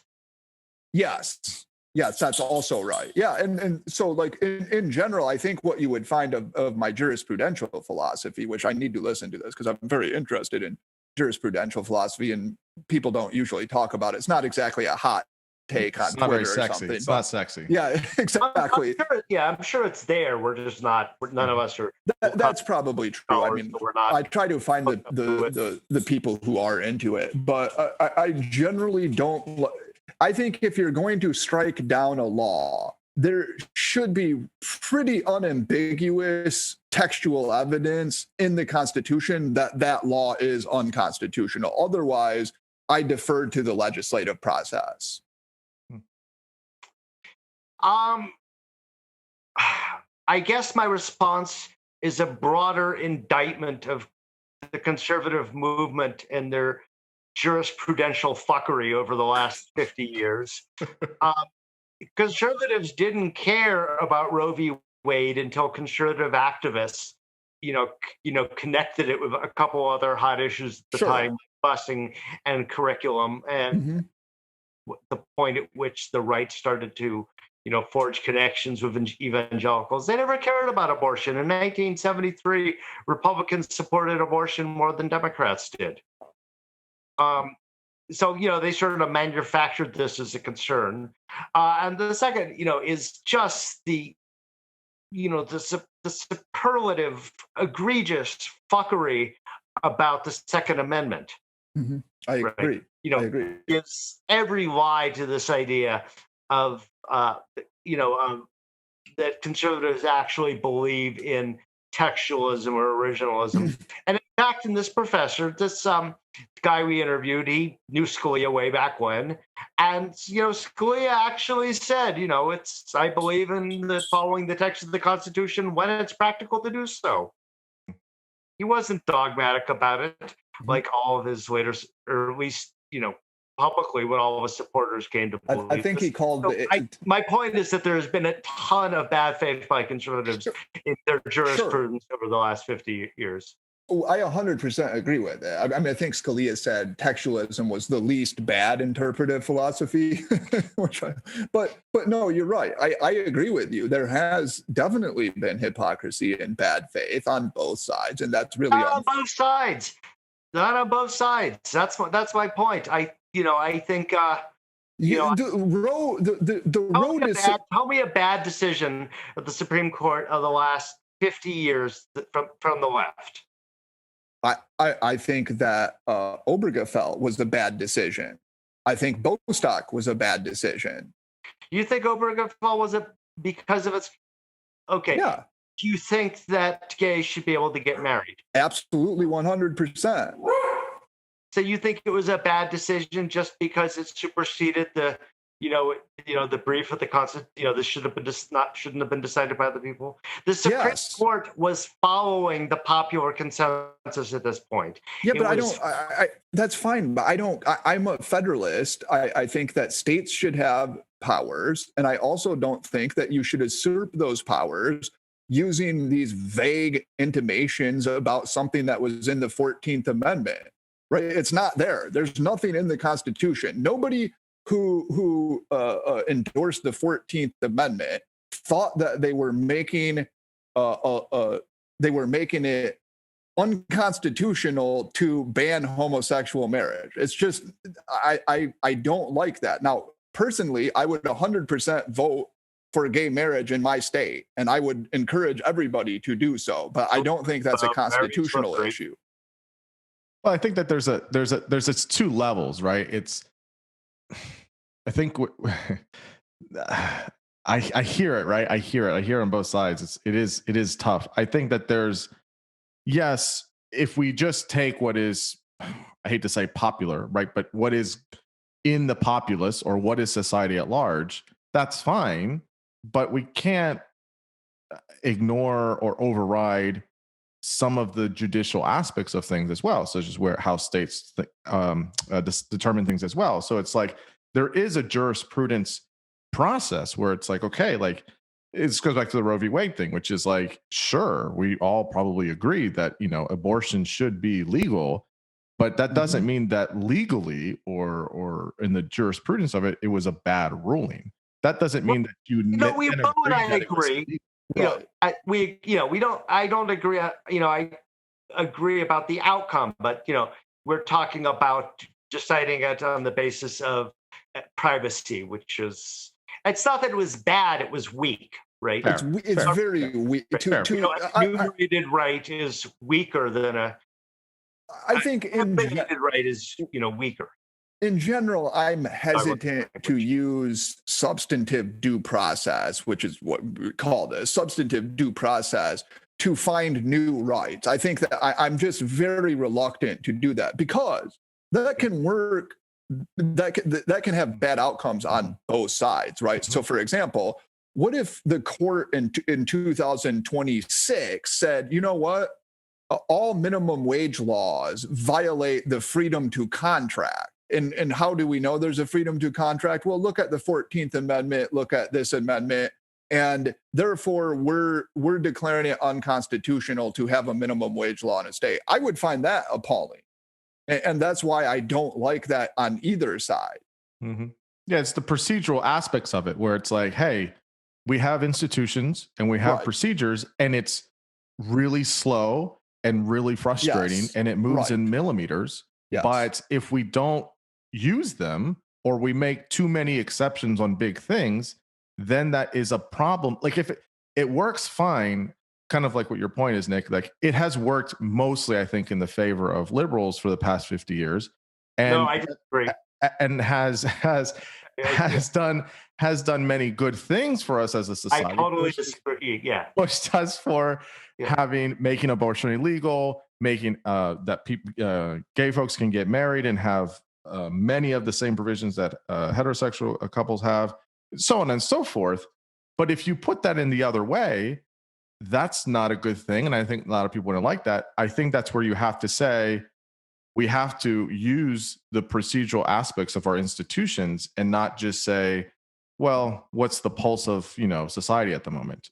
I'm not saying that the pulse of society should be the basis on which the Supreme Court. I was, merely noting that its decision, it wasn't exactly making an unpopular decision in that case. I agree with that. But you and I would agree also that Heller was a bad decision. Oh, yeah, totally. Yeah, I don't like Heller. I think it's the same thing. It's judicial usurpation.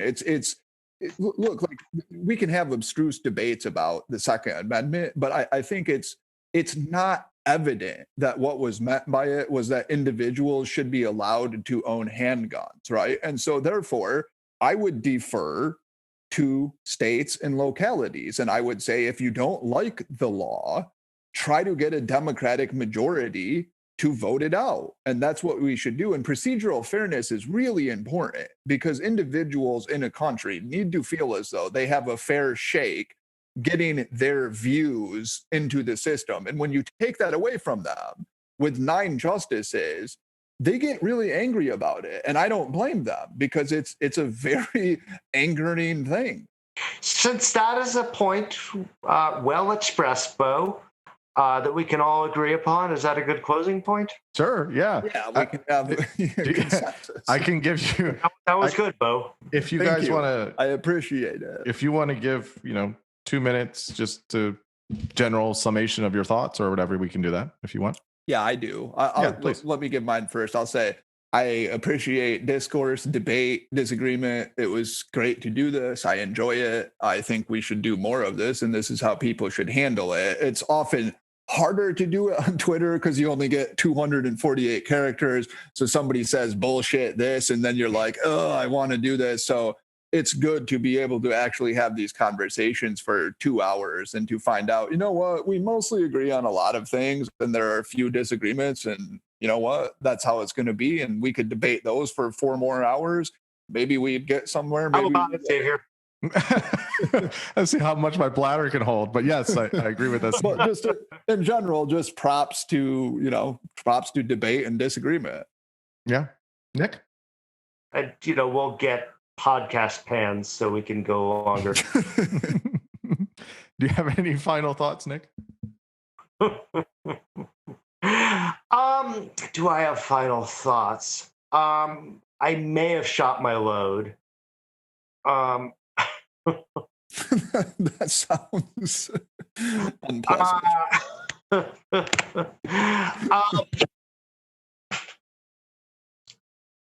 God, do I have final thoughts? Just that I believe in liberalism's promise of the government producing a better world for both itself as a nation and its citizens. I share with you the dislike of illiberalism, whether it's on the left or the right. I feel like I would like to see a responsible center-right party in this country. But I feel we're a very long ways away from that. Maybe it'll happen if Trump gets his Freedom Party off the ground. Yeah, I'm kind of actually hoping for that in a way to clarify things, to, as a Marxist would say, to heighten contradictions. Right. So at that point, then, conservatives would lose 10 elections in a row until they figure out how to put together a decent coalition again. Yeah. And the liberals overreach. Yeah. I would say this, Xavier, what you should do is I thank Nick for participating. It was very generous of him. And anytime there's somebody else who disagrees, we should just get on here and rock, man. Yeah. No, I was gonna say I really enjoy it because it's interesting for me to listen. I agree with you both, but Twitter is I found that for some people there's the Twitter persona, and then there's like you get them in a conversation, it's like a whole other person, right? Not really for you guys, but for other people. Rumor has it that James Lindsay is better off Twitter than on it. Yeah. I mean, again, there's people that are just so different, and it's whatever, but it's interesting. But yes, right. I hearing you guys talk for the past couple hours is like, I mean, I really can hear it. Like it can sit in my head at the same time, and I'm like, yeah, I get it.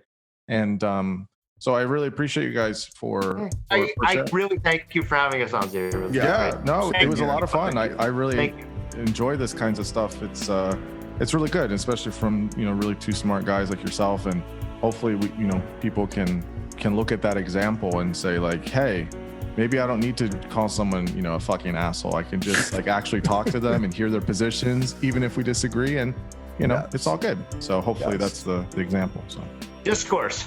Yes. Discourse. We all agree on that. All right. Thank you, gentlemen.